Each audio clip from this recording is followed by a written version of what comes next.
بالله من الشيطان الرجيم وقل الحق من ربكم فمن شاء فليؤمن ومن شاء فليكفر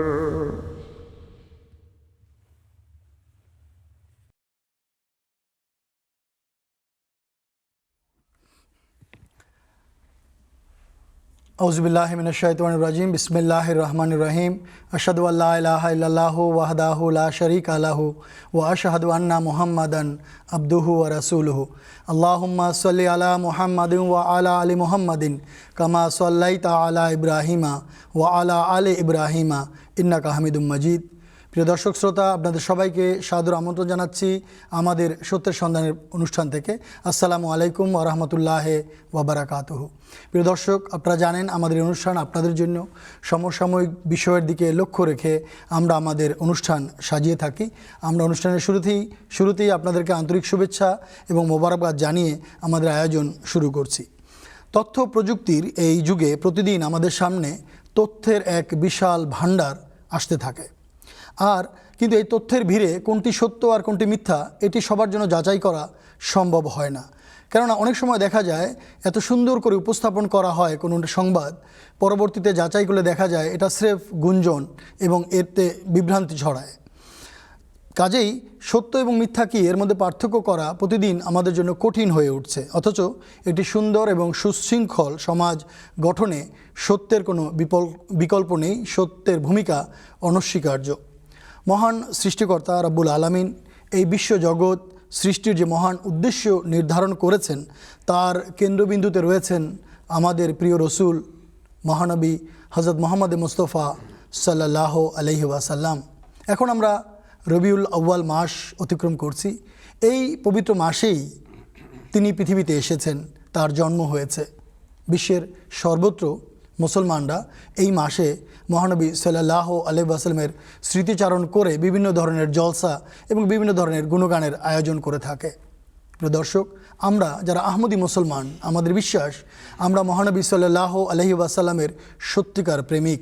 কেননা এই যুগে মহানবী সাল্লাল্লাহু আলাইহি ওয়াসাল্লামের প্রকৃত মর্যাদা এবং মোকাম সম্পর্কে আমাদেরকে অবহিত করেছেন তারই নিষ্ঠাবান দাস এবং এ যুগের ইমাম হযরত মসিহে মাউদ ইমাম মাহদি আলাইহিস সালাতু ওয়াস সালাম, যার পবিত্র নাম হযরত মির্জা গোলাম আহমদ কাদিয়ানী আলাইহিস সালাতু ওয়াস সালাম। আহমদিয়া মুসলিম জামাত তার আগমনের মাধ্যমে প্রতিষ্ঠিত হয়েছে। মহানবী সাল্লাল্লাহু আলাইহি ওয়াসাল্লামের গুণগান করা, তার আদর্শ উপস্থাপন করা, তার জীবনচরিত অবলম্বন করা এই জামাতের একমাত্র এবং অন্যতম দায়িত্ব। এই পবিত্র মাসে আমরা তার স্মৃতিচারণ করব, তার গুণগান দিয়ে আমাদের অনুষ্ঠান আরম্ভ করব, এটি আমরা নির্ধারণ করেছি। এর আগে গুটিকা কথা জানিয়ে দিতে চাই, এই অনুষ্ঠান আপনাদের জন্য সবসময় আপনারা এই অনুষ্ঠানে যোগ দিয়ে থাকেন। আজকে 2 ঘন্টা অনুষ্ঠান চলবে এবং আগামীকাল, পরশু এবং রোববারও আমাদের অনুষ্ঠান চলবে 2 ঘন্টা ব্যাপী। আপনারা আপনাদের যে কোনো প্রশ্ন নিয়ে আমাদের এই অনুষ্ঠানে যোগ দিতে পারেন। প্রিয় দর্শক, আমরা আমাদের নবী করিম সাল্লাল্লাহু আলাইহি ওয়াসাল্লামের গুণগান গাওয়ার পাশাপাশি আহমদিয়া জামাতের বিরুদ্ধে বাজারে বন্দরে যে আপত্তি করা হয় সেগুলোর খণ্ডন করারও চেষ্টা করে থাকি। এছাড়া আপনাদের যত প্রশ্ন আসবে সেগুলোর উত্তর দেওয়ারও আমাদের চেষ্টা থাকে। আজ আপনাদের সঙ্গে আলোচনা করার জন্য, আপনাদের বিভিন্ন প্রশ্নের উত্তর দেওয়ার জন্য লন্ডন স্টুডিওতে আমাদের সঙ্গে আছেন মহতরম মৌলানা ফিরোজ আলম সাহেব। আসসালামু আলাইকুম ওয়া রাহমাতুল্লাহি ওয়া বারাকাতুহু। এবং দর্শক, প্রযুক্তির সাহায্যে আমাদের সঙ্গে বাংলাদেশ স্টুডিও থেকে যোগ দিবেন মহতরম মৌলানা আব্দুল আওয়াল খান চৌধুরী সাহেব এবং মৌলানা মুস্তাফিজুর রহমান সাহেব। আপনাদেরকে অনুষ্ঠানে স্বাগত জানাচ্ছি। ওয়ালাইকুম আসসালাম ওয়া রাহমাতুল্লাহ। প্রিয় দর্শক, মহানবী সাল্লাল্লাহু আলাইহি ওয়াসাল্লামের প্রকৃত মোকাম এবং তার সত্যিকার মর্যাদা অনুধাবন করা ছাড়া মুমিনের ঈমান কখনোই পূর্ণতা লাভ করে না।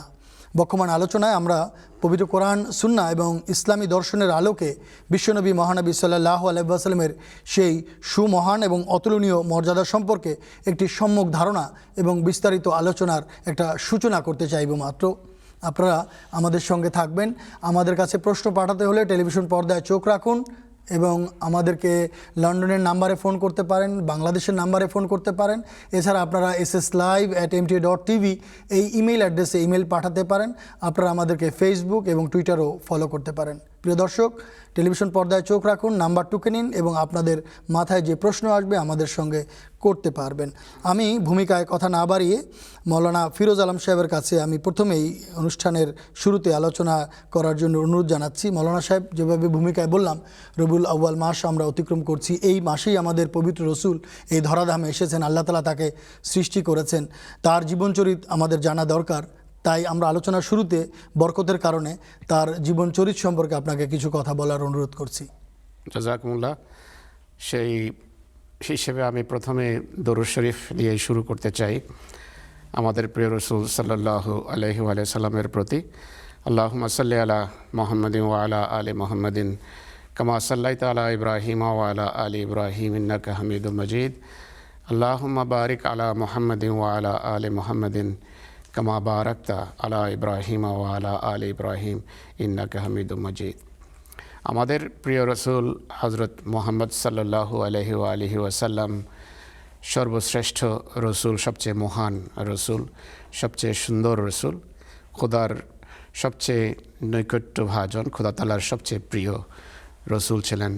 সমস্ত মানবের মাঝে তো খোদার সবচেয়ে প্রিয় তিনি ছিলেনই, রসুলদেরও তিনি শিরোমণি, রসুলদেরও তিনি খাতামান নবিয়্যিন এবং খোদার সবচেয়ে বেশি নৈকট্যপ্রাপ্ত রসুল সাল্লাল্লাহু আলাইহি ওয়াসাল্লাম, যার সম্পর্কে স্বয়ং হাদিসে কুদসিতে আল্লাহ তাআলা নিজে বলেছেন মুহাম্মদ সাল্লাল্লাহু আলাইহি ওয়াসাল্লামকে সম্বোধন করে যে, হে মুহাম্মদ, যদি তোমাকে সৃষ্টি করা আমার উদ্দেশ্য না হতো তাহলে আমি এই বিশ্বজগৎ সৃষ্টি করতাম না।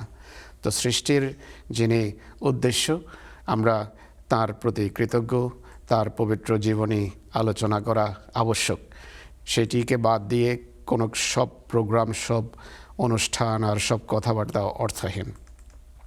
সেই রসুল সাল্লাল্লাহু আলাইহি ওয়া আলিহি ওয়াসাল্লামের পুরো জীবনে যা কিছু তিনি করেছেন সব কিছু পরিচালিত হতো একটি বিষয়কে কেন্দ্র করে, তা হলো খোদা প্রেম, আল্লাহকে পাওয়া, আল্লাহকে দেখা এবং আল্লাহকে দেখানো, আল্লাহর রঙে রঙিন হওয়া। তিনি যা কিছু করেছেন সব কিছু যে পেছনে চালিকা শক্তি এই মহান সত্তা ছিলেন আল্লাহ তাআলা। সব কিছু পরিক্রমিত হতো বা ঘুরত এই একটা নামকে কেন্দ্র করে, সেটি আল্লাহ তাআলা। তো আল্লাহই ছিলেন হজরত মুহাম্মদ সাল্লাল্লাহু আলাইহি সাল্লামের জীবনের উদ্দেশ্য, তাকে পাওয়া ছিল তার জীবনের উদ্দেশ্য। তার আল্লাহ তাআলার জন্য হজরত মুহাম্মদ সাল্লাল্লাহু আলাইহি সাল্লাম জগৎকে ভালোবেসেছেন, মানুষকে ভালোবেসেছেন, আবার আল্লাহর জন্যই জগতের সাথে সম্পর্ক ছিন্ন করেছেন যখন করতে হয়েছে। জগৎকে ছেড়ে নির্জনে নিভৃতে যখন মুহাম্মদ রাসূলুল্লাহ চলে যেতেন, এই জন্য যেতেন যে এই জগৎ এবং এর সব কিছু তার কাছে বিতৃষ্ণার কারণ ছিল। তিনি তাই নির্জনে নিভৃতে একাকিত্বে হেরা গুহায় তার পবিত্র মনিবের সাথে আলাপচারিতায় রাতের পর রাত অতিবাহিত করেছেন। তখন খোদা তাআলা তাকে মানুষকে মানুষ বানানোর জন্য বললেন যে এখন মানুষের কাছে যাও, তাদেরকে যেই মহা সৌন্দর্য তুমি দেখেছ সেই সৌন্দর্য অবলোকন করাও, তাদেরকে দেখাও। এই জন্য হজরত মুহাম্মদ সাল্লাল্লাহু আলাইহি ওয়াসাল্লাম আল্লাহ তাআলার নির্দেশে এসেছেন মানুষকে আল্লাহ দেখানোর জন্য। কিন্তু শুরুতে তার অনীহা ছিল জগতের প্রতি। এই জন্যই জিবরাইল যখন পড়তে বলেছিলেন যে ইকরা, হজরত মুহাম্মদ রাসূলুল্লাহ সাল্লাল্লাহু আলাইহি ওয়াসাল্লাম বলেছেন ওয়ামা আনা বিকারিন, যে আমি তো পড়তে পারি না। তো এটি মুহাম্মদ সাল্লাল্লাহু আলাইহি ওয়াসাল্লামের খোদা প্রেম থেকে উৎসারিত বাক্য ছিল যে খোদার সাথেই থাকতে চেয়েছেন। তো এই রসুল সাল্লাল্লাহু আলাইহি ওয়াসাল্লামের জীবন, তার আদর্শ, তার আচরিত সমস্ত কার্যক্রম, এগুলো একান্ত আবশ্যক। এছাড়া কোনো দেশ চলতে পারে না, কোনো সমাজ চলতে পারে না, কোনো পরিবার চলতে পারে না, কোনো ব্যক্তি চলতে পারে না। এই জন্যই রসুল করিম সাল্লাল্লাহু আলাইহি সাল্লাম সম্পর্কে যখন প্রশ্ন করা হয়েছিল তার পবিত্র জীবনী কেমন ছিল, তিনি কী ধরনের মানুষ ছিলেন, তার আদর্শ কেমন ছিল, মুহাম্মদ সাল্লাল্লাহু আলাইহি ওয়াসাল্লাম কেমন ছিলেন, এটি যখন হযরত আয়েশা রাদিয়াল্লাহু আনহাকে জিজ্ঞেস করা হয় যে আমাদের প্রিয় রাসূল সাল্লাল্লাহু আলাইহি ওয়াসাল্লাম সম্পর্কে আমাদেরকে অবহিত করুন, তিনি বলেছেন তুমি কি কোরআন শরীফ পড়োনি? কানা খুলুকুহুল কোরআন, মুহাম্মদ সাল্লাল্লাহু আলাইহি সাল্লামের যে জীবন সেটি ছিল কোরআন। কোরআন পড়ো, তাহলে হযরত মুহাম্মদ সাল্লাল্লাহু আলাইহি সাল্লামকে জানতে পারবে। কোরআন থেকে আমরা জানি যে আমাদের প্রিয় রাসূল সাল্লাল্লাহু আলাইহি সাল্লামের জীবনের পরম কাঙ্ক্ষিত সত্তা ছিলেন আল্লাহ। আল্লাহকে পাওয়া ছিল তার প্রধান উদ্দেশ্য, যা আমি শুরুতে একটু বললাম। কোরআন শরীফে পরিষ্কার ভাষায় এটি আল্লাহ তাআলা ঘোষণা করেছেন যে আল্লাহ তাআলা যে তাঁর একমাত্র লক্ষ্য ছিল, কোরআনে সেটি উল্লেখিত আছে। সূরা খুব সময় সূরা আনআমের আয়াত, যে কুল ইন্না সালাতি ওয়া নুসুকি ওয়া মাহিয়ায়া ওয়া মামাতি লিল্লাহি রাব্বিল আলামিন লা শারীকা লাহু ওয়া বিযালিকা উমিরত, যে তুমি বলো আমার নামাজ, আমার সমস্ত কুরবানি, আমার জীবন, আমার মৃত্যু, এক কথায় আমার জীবনের প্রতিটি নড়াচড়া, গতিবিধি, উঠা বসা, নিঃশ্বাস প্রশ্বাস পুরোটা আল্লাহ তাআলার জন্য। তো আল্লাহকে পাওয়াই ছিল হযরত মুহাম্মদ সাল্লাল্লাহু আলাইহি ওয়াসাল্লামের জীবনের উদ্দেশ্য। আর এই কারণেই এই উদ্দেশ্যকে পূর্ণতা দেওয়ার জন্য তিনি মানুষকেও ভালোবেসেছেন। হযরত মুহাম্মদ রাসূলুল্লাহ সাল্লাল্লাহু আলাইহি ওয়াসাল্লামের শিক্ষাকে যদি কেউ অ্যানালাইজ করে, ডাইসেক্ট করে, ভাগ করে, তাহলে সে দেখবে যে মুহাম্মদ সাল্লাল্লাহু আলাইহি ওয়াসাল্লাম খোদা প্রেমের কথা বলেছেন। আর খোদা প্রেম যদি, খোদাকে যদি সত্যিকার অর্থে ভালোবাসতে হয় তাহলে মানুষকেও ভালোবাসতে হবে। এটি হযরত মুহাম্মদ রাসূলুল্লাহ শিখিয়েছেন সাল্লাল্লাহু আলাইহি ওয়াসাল্লাম। এই সংক্রান্ত বহু রওয়ায়াত আছে, বহু ঘটনা আছে, যেগুলো তে আমরা ইনশাআল্লাহ আস্তে আস্তে আলোচনায় পরবর্তীতে আসব। কোরআন শরীফে অনেক আরও এমন জায়গা আছে যেখানে আল্লাহ তাআলা উল্লেখ করেছেন যে মুহাম্মদ সাল্লাল্লাহু আলাইহি সাল্লামকে অনুসরণ করতে হবে। যদি যেই আল্লাহকে মুহাম্মদ রাসূলুল্লাহ দেখাতে চেয়েছেন, যদি তাকে তুমি দেখতে চাও, তাকে পেতে চাও, তাহলে হযরত মুহাম্মদ সাল্লাল্লাহু আলাইহি সাল্লামকে অনুসরণ করতে হবে। কুল ইন কুনতুম তুহিব্বুনা আল্লাহ ফাত্তাবিউনি ইউহিব্বুকুমুল্লাহ, সূরা আলে ইমরানের 35 বা 36 নম্বর আয়াত এটি, যে যদি আল্লাহকে পেতে চাও যেভাবে মুহাম্মদ রাসূলুল্লাহ সাল্লাল্লাহু আলাইহি ওয়াসাল্লাম আল্লাহকে পেয়েছেন, তাহলে মুহাম্মদী আদর্শ অনুসরণ করো। অর্থাৎ তোমাকে নির্জনেও আল্লাহর ইবাদত করতে হবে, নিভৃতে আল্লাহর ইবাদত করতে হবে, আবার জনসমক্ষেও আল্লাহর ইবাদত করতে হবে, এবং মানব প্রেমের মাধ্যমে আল্লাহর ইবাদত করতে হবে, মানুষকে ভালোবাসার মাধ্যমে আল্লাহর ইবাদত করতে হবে। যে মানুষকে ভালোবাসে না সে আল্লাহ তাআলার ইবাদত করে না, আল্লাহকে সে ভালোবাসে না। মত পার্থক্য সত্ত্বেও মানবতাকে সম্মান করা, এটি হযরত মুহাম্মদ সাল্লাল্লাহু আলাইহি সাল্লাম জীবনের এক সবচেয়ে সুন্দর একটা দিক।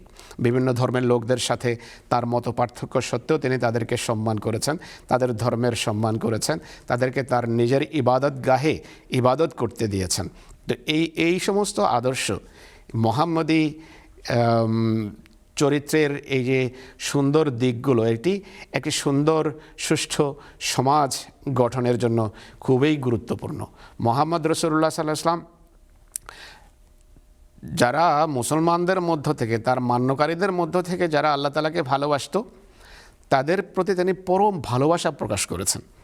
আল্লাহকে ভালোবাসার প্রতি এই ধরনের বিভিন্ন ঘটনা আছে যে আমার এই অনুসারীর ভিতর আমার প্রভুর ভালোবাসা মানে অন্য সব কিছুর উপর তার জীবনে প্রাধান্য রাখে, এমন ব্যক্তির প্রতি হযরত মুহাম্মদ রাসূলুল্লাহ গভীর ভালোবাসা প্রকাশ করেছেন। এই ধরনের হাদিসও আছে। আবার নন আহমদীদের, নন মুসলিমদের ভিতরও যাদের কথায়, কর্মে, জীবন আচরণে আল্লাহ তাআলার প্রতি ভালোবাসা দেখা যেত, সেই নন মুসলিমের প্রতিও রাসূলুল্লাহ ভালোবাসা প্রকাশ করেছেন। কিন্তু এই দুটো থেকে কি প্রকাশ পায়? সেই এক সত্তার প্রতি মুহাম্মদ রাসূলুল্লাহর প্রগাঢ় ভালোবাসা, যে আমার প্রেমিককে, আমার প্রেমাস্পদকে এ ভালোবাসে, তাই আমাকে একে ভালোবাসতে হবে। তো এই ধরনের বহু দিক আছে হযরত মুহাম্মদ রাসূলুল্লাহ সাল্লাল্লাহু আলাইহি ওয়াসাল্লামের জীবনের, যেগুলো নিয়ে আমাদের বর্তমান ইমাম হযরত খলিফাতুল মসিহ আল খামেস আইয়াদাহুল্লাহ তাআলা বিল আজিজ মুহাম্মদ চরিত্র নিয়ে, মুহাম্মদের পবিত্র চরিত্র নিয়ে বছরের পর বছর খুতবা দিয়েছেন। তো ইনশাল্লাহ আমরা যা পারি, যতটা পারি সেগুলো উল্লেখ করব, কিন্তু সার কথা যে যদি আল্লাহকে পেতে হয় মোহাম্মদ সাল্লাল্লাহু আলাইহি ওয়াসাল্লামকে অনুসরণ করতে হবে, যদি আল্লাহকে পেতে হয় মানব জাতিকে ভালোবাসতে হবে যেভাবে মোহাম্মদ রাসূলুল্লাহ শিখিয়েছেন, যদি আল্লাহকে পেতে হয় ধর্ম, মত এবং বর্ণের পার্থক্য সত্ত্বেও মানব জাতির প্রতি শ্রদ্ধাশীল হতে হবে, এটি যেভাবে হযরত মুহাম্মদ রাসূলুল্লাহ সাল্লাল্লাহু আলাইহি ওয়াসাল্লাম শিখিয়েছেন। পারিবারিক জীবনকে সুন্দর করতে হবে যেভাবে তিনি শিখিয়েছেন। সামাজিক জীবন সুন্দর করতে হবে। অর্থনৈতিক অধিকার দিতে হবে মানুষের, যেখানে অর্থনৈতিকভাবে কাউকে, কোনো ব্যক্তিকে, কোনো সমাজকে, কোনো গোষ্ঠীকে, কোনো দেশের যে অধিকার সেটিকে পদদলিত করা যাবে না। তো এই সবই আমরা আমাদের প্রিয় রাসূল সাল্লাল্লাহু আলাইহি ওয়াসাল্লামের জীবনে দেখতে পাই। তো এতটুকুই প্রথম প্রশ্নের উত্তরে।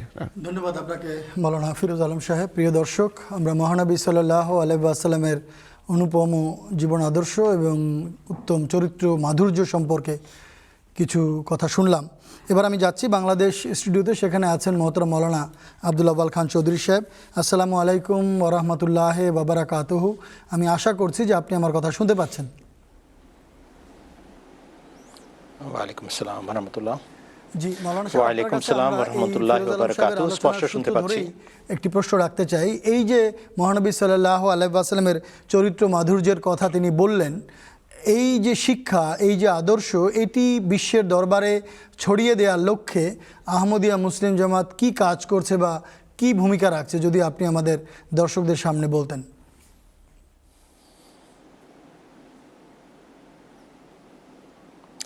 ধন্যবাদ আপনাকে প্রশ্নের জন্য। সুবহানাল্লাহি ওয়া বিহামদিহি সুবহানাল্লাহিল আযীম। আল্লাহুম্মা সাল্লি আলা মুহাম্মাদিন ওয়া আলি মুহাম্মদ। আহমদিয়া মুসলিম জামাতের ভিত্তি আল্লাহ তাআলা তার পবিত্র নবী, বিশ্বনবী হযরত মুহাম্মদ মুস্তাফা সাল্লাল্লাহু আলাইহি ওয়া আলিহি ওয়াসাল্লামের ভবিষ্যৎবাণী অনুযায়ী করেছেন। এই ভিত্তি আল্লাহ তাআলা রচনা করেছেন সেই ভবিষ্যৎবাণীর আলোকে, যা স্বয়ং হযরত মুহাম্মদ মুস্তাফা সাল্লাল্লাহু আলাইহি ওয়াসাল্লাম বলে গেছেন। আর হযরত আকদাস মির্জা গোলাম আহমদ কাদিয়ানী আলাইহিসসালাতু ওয়াসসালামকে আল্লাহ তাআলা পাঠিয়েছেন তার সবচেয়ে বড় রসুলের সত্যতার সাক্ষ্য প্রদান করার জন্য, তার মাহাত্ম্যের বর্ণনা করার জন্য, তার বিশালতা জগতের সামনে উন্মোচন করার জন্য। অতএব এই আহমদিয়া জামাত কি করছে, এটা প্রশ্ন না হয়ে হওয়া উচিত আহমদিয়া জামাত কি তার মূল উদ্দেশ্য সাধন করছে, অর্থাৎ হযরত মুহাম্মদ সাল্লাল্লাহু আলাইহি ওয়াসাল্লামকে জগতের সামনে সঠিকভাবে উপস্থাপন করার জন্য যে জামাত প্রতিষ্ঠিত, আমরা কি সঠিকভাবে সেই কাজ করতে পারছি? উত্তর হচ্ছে আমরা আমাদের সমস্ত সীমাবদ্ধতা, অযোগ্যতা, দুর্বলতা সত্ত্বেও সারা পৃথিবীতে হযরত মুহাম্মদ মুস্তাফা সাল্লাল্লাহু আলাইহি ওয়াসাল্লামের শ্রেষ্ঠত্ব প্রচার এবং প্রকাশ করার কাজ করে যাচ্ছি। এই কাজের সূচনা করেছিলেন স্বয়ং হযরত মির্জা গোলাম আহমদ কাদিয়ানী আলাইহিসসালাতু ওয়াসসালাম। আর তিনি সব সহ্য করতে পারতেন, কিন্তু হযরত রাসূল আকরাম সাল্লাল্লাহু আলাইহি ওয়াসাল্লামের দুর্নাম, সমালোচনা বা তাকে হেয় প্রতিপন্ন করার যে প্রবণতা সেই জগতে তখন ছিল, সেটা তিনি সহ্য করতে পারতেন না। আর সেখান থেকে যে সূচনা হয়েছিল এই আন্দোলনের, সব সহ্য করব কিন্তু হযরত মুহাম্মদ সাল্লাল্লাহু আলাইহি ওয়াসাল্লামের শ্রেষ্ঠত্ব বর্ণনা করতে পারবো, করে যাব, এবং এটাই আমাদের জীবনের উদ্দেশ্য হয়ে দাঁড়াবে। এই কাজের উপরেই আহমদিয়া জামাতের প্রত্যেকটি সদস্য দাঁড়িয়ে আছে এবং লিপ্ত আছে। খেলাফতের মাধ্যমে এই কাজ এগিয়ে যাচ্ছে। হযরত মসিহ মাউদ ইমাম মাহদী আলাইহিসসালাতু ওয়াসসালামের জীবদ্দশায় যেভাবে কাজ আরম্ভ হয়েছিল, সেই ধারাবাহিকতা খেলাফতের মাধ্যমে এগিয়ে যাচ্ছে এবং বজায় আছে। হযরত খলিফাতুল মসিহ আউয়াল রাদিয়াল্লাহু আনহুর যুগেও এই কাজ চলেছে, খলিফাতুল মসিহ সানি এবং সমস্ত খলিফা যারা পরে এসেছেন তাদের যুগেও আমরা একই কাজ দেখতে পাই। বিশেষ করে আমরা উল্লেখ করতে পারি 20-এর দশকের মধ্যভাগে, যখন হযরত মুহাম্মদ রাসূলুল্লাহ সাল্লাল্লাহু আলাইহি ওয়াসাল্লামের বিরুদ্ধবাদীরা তার সমালোচনা করে নানা রকমের কাজ করে যাচ্ছিল এবং বেয়াদবি করে যাচ্ছিল, তখন হযরত খলিফাতুল মসিহ সানি রাদিয়াল্লাহু আনহু পুরো জামাতকে উদ্বুদ্ধ করেন যে এই যে অপবাদ আরোপকারীরা সুযোগ পাচ্ছে, এটার কারণ হচ্ছে আমরা হয় হযরত রাসূল আকরাম সাল্লাল্লাহু আলাইহি ওয়াসাল্লামের সঠিক মান মর্যাদা জানি না, কিংবা তারা মনে করে যে মানুষ জানে না, এজন্য যা ইচ্ছা তাই বলে দেওয়া যায়। আর সেই যুগে রঙ্গিলা রসুল নামে একটা ভয়ঙ্কর কাজ করেছিলেন, একজন লিখেছিলেন রসুল্লাহ সাল্লাহ আলী ওয়াসাল্লামের বিরুদ্ধাচারণ করে। তার প্রতিক্রিয়া মুসলমানরা যে কাজ করেছিল সেটাকেও ভারসাম্যপূর্ণ অবস্থায় ফিরে আনার জন্য হযরত খলিফাতুল মসিহ সানি রাদিয়াল্লাহু আনহু আহ্বান জানান যে এখন থেকে সারা বিশ্বে যতটুকু আমাদের গণ্ডির মধ্যে তখন ছিল আমরা যেন সিরাতুন নবীর জলসা করা আরম্ভ করি।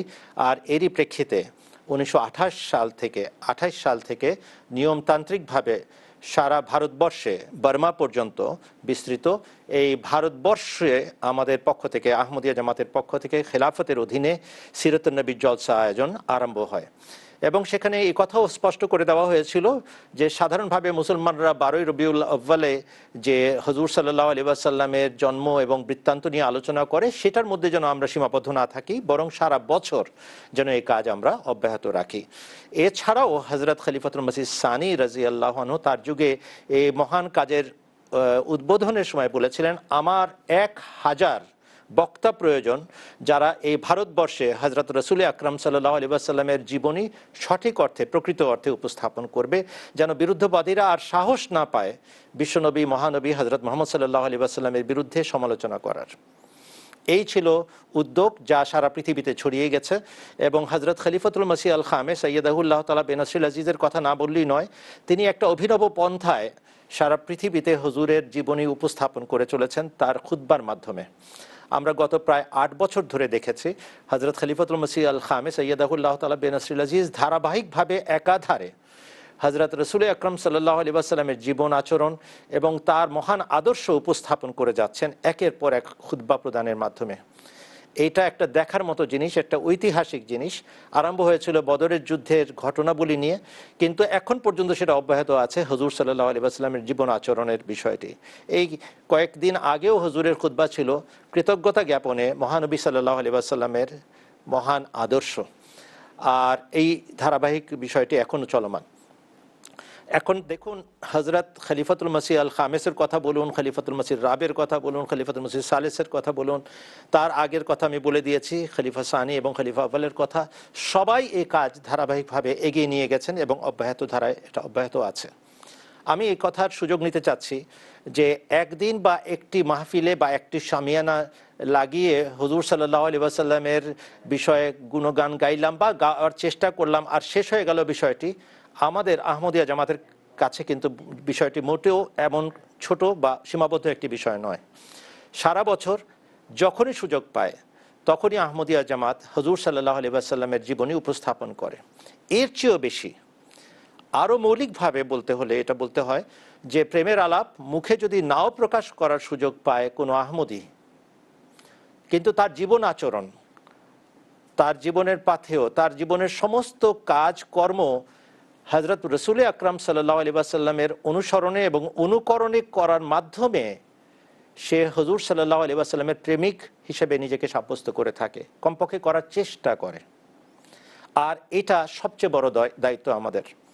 যদি আমি বক্তৃতা করতে নাও জানি তাও আমি কিন্তু হুজুর সাল্লাল্লাহু আলাইহি ওয়াসাল্লামের প্রেম প্রকাশ করতে পারি যদি আমার সমস্ত আচার আচরণ হযরত রাসূল আকরাম সাল্লাল্লাহু আলাইহি ওয়াসাল্লামের অনুকরণ এবং অনুসরণে হয়। আর এই কাজেই আহমদিরা লিপ্ত আছে, বয়াতের শর্তের ভিতরে এই কথা বলা আছে। এবং আহমদিয়া জামাতের ঐশী খেলাফত তদারকি করে যেন আহমদিয়া জামাতের প্রত্যেক সদস্য মহানবী বিশ্বনবী হযরত মুহাম্মদ সাল্লাল্লাহু আলাইহি ওয়াসাল্লামের প্রেমিক হিসাবে জগতের সামনে নিজেকে উপস্থাপন করে।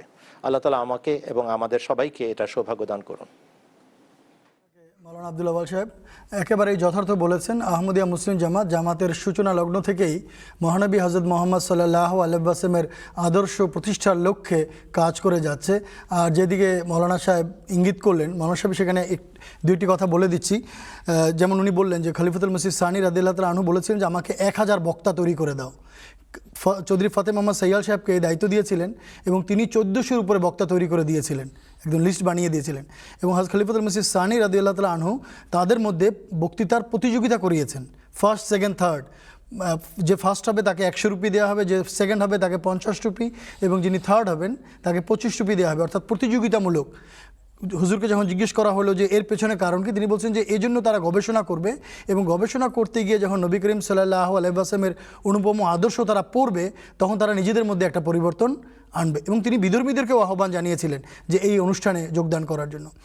গতকালকে যে আমাদের এমটিএতে সিরাতুন্নবী উপলক্ষে 2 ঘন্টার আলোচনা হয়েছে, এমটিএর যিনি ডাইরেক্টর তিনি একটা কথা বললেন যে যখন 2006 সালে এই যে ডেনমার্কে নবী করিম সাল্লাল্লাহু আলাইহি ওয়াসাল্লামের একটা ব্যঙ্গচিত্র বা কার্টুন বানানো হয়েছিল, হুজুর সারা পৃথিবীতে তো প্রতিক্রিয়া হয়েছে এবং নেতিবাচক প্রতিক্রিয়া হয়েছে, ভাঙচুর, অগ্নিসংযোগ, কিন্তু খলিফা বললেন না, আমরা ইতিবাচক প্রতিক্রিয়া দেখাবো, আমরা বিশ্বের প্রত্যেকটা মানুষের কাছে নবীর আদর্শ পৌঁছে দিব।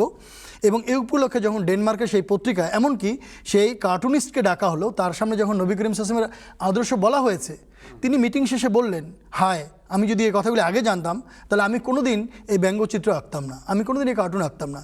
তো একমাত্র আহমদিয়া মুসলিম জামাতি ইতিবাচকভাবে নবী করিম সাল্লাল্লাহু আলাইহি ওয়াসাল্লামের সম্মান রক্ষার জন্য এবং তার আদর্শ তুলে ধরার জন্য বিশ্বজুড়ে কাজ করছে। আমরা শুধু ভূমিকায় কয়েকটি কথা বললাম, কিন্তু তারপরও দুঃখজনকভাবে হলেও আমাদের কথা বলতে হয় যে আজকাল এক শ্রেণীর মানুষ এই পবিত্র মাসেই এক ফেরকার লোকেরা আরেক ফেরকার মুসলমানদেরকে কাফের বলার চেষ্টা করছে, তাদেরকে নাজেহাল করার চেষ্টা করছে, তাদেরকে ইসলামের যে বিভিন্ন পরিভাষাগুলো আছে সেগুলো ব্যবহার করতে বারণ করছে। বাংলাদেশেও এটা এখন শুরু হয়েছে, একটি পাকিস্তানের অনুকরণে বাংলাদেশেও এটি শুরু হয়েছে। এই বিষয়টি আমরা আলোচনায় আনতে চাই, কেননা অনেক জোরালোভাবে তারা দাবি দাওয়া উপস্থাপন করছে এবং সোশ্যাল মিডিয়ার মাধ্যমে এটা এত দ্রুত ছড়িয়ে পড়ছে, আর মানুষ যে যার মতো এটাকে কাটপেস্ট করে এটাকে প্রচার করছে। এখন যদি আমরা এগুলোর উত্তর না দেই বা না জানাই তাহলে জনগণ এক পক্ষের কথা শুনে হয়তো কিছু একটা ভাবতে পারেন। তাই এই বিষয়গুলোর উত্তর দেওয়াও আমরা প্রয়োজন মনে করি। তাই আহমদিয়া মুসলিম জামাতের পক্ষ থেকে আমরা এগুলোর উত্তর দেওয়ার চেষ্টা করব। এই প্রসঙ্গে এখন আলোচনায় আসি। সম্প্রতি বাংলাদেশে আহমদীদের বিরুদ্ধে আবার নতুন করে অস্থিরতা সৃষ্টির চেষ্টা চলছে, যেমনটি আমি বললাম। আমরা সে প্রসঙ্গে আপনাদেরকে জানাবো, এই 4 দিনের অনুষ্ঠানে ঘুরে ফিরে আলোচনায় আসবে। যেমন আজকাল তারা আহমদীদেরকে রাষ্ট্রীয়ভাবে অমুসলমান করারও একটা দাবি দাওয়া তোলার চেষ্টা করছে। এখন আমার প্রশ্ন, বাংলাদেশে আমি যাব, সেখানে আছেন মৌলানা মুস্তাফিজুর রহমান সাহেব। আশা করি আপনি আমাকে শুনতে পাচ্ছেন। আসসালামু আলাইকুম।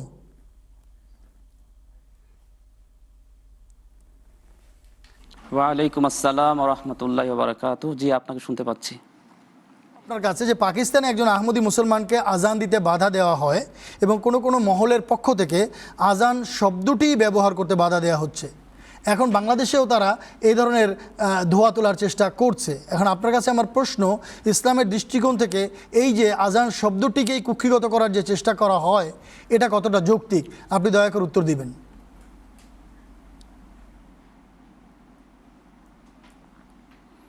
জি, ধন্যবাদ আপনাকে প্রশ্ন করার জন্য। সুবহানাল্লাহি ওয়া বিহামদিহি সুবহানাল্লাহিল আযীম।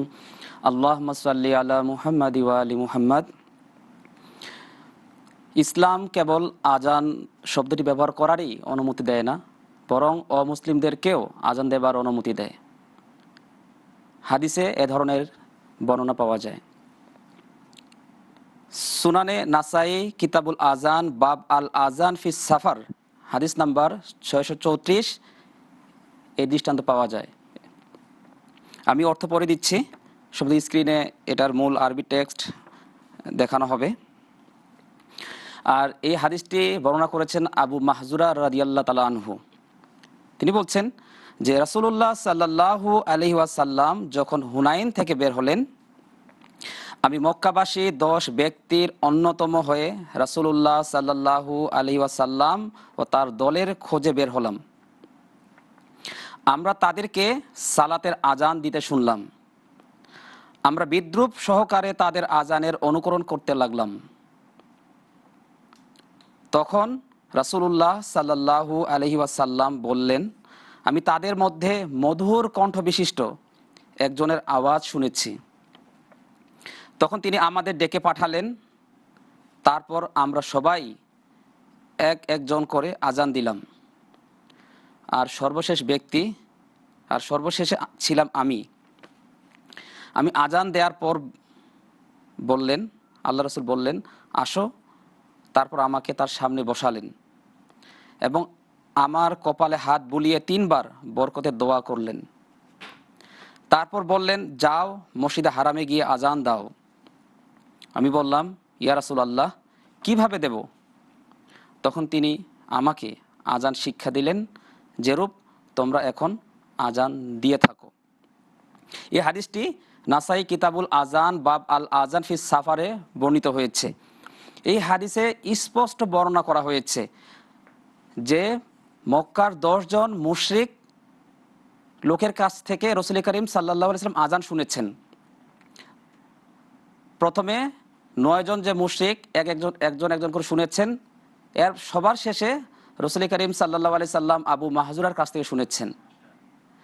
আর হযরত আবু মাহজুরা রাদিয়াল্লাহু তাআলা আনহু যখন বিদ্রুপাত্মকভাবে আজানের অনুকরণ করছিলেন, তখনও তিনি মুসলমান হন নাই।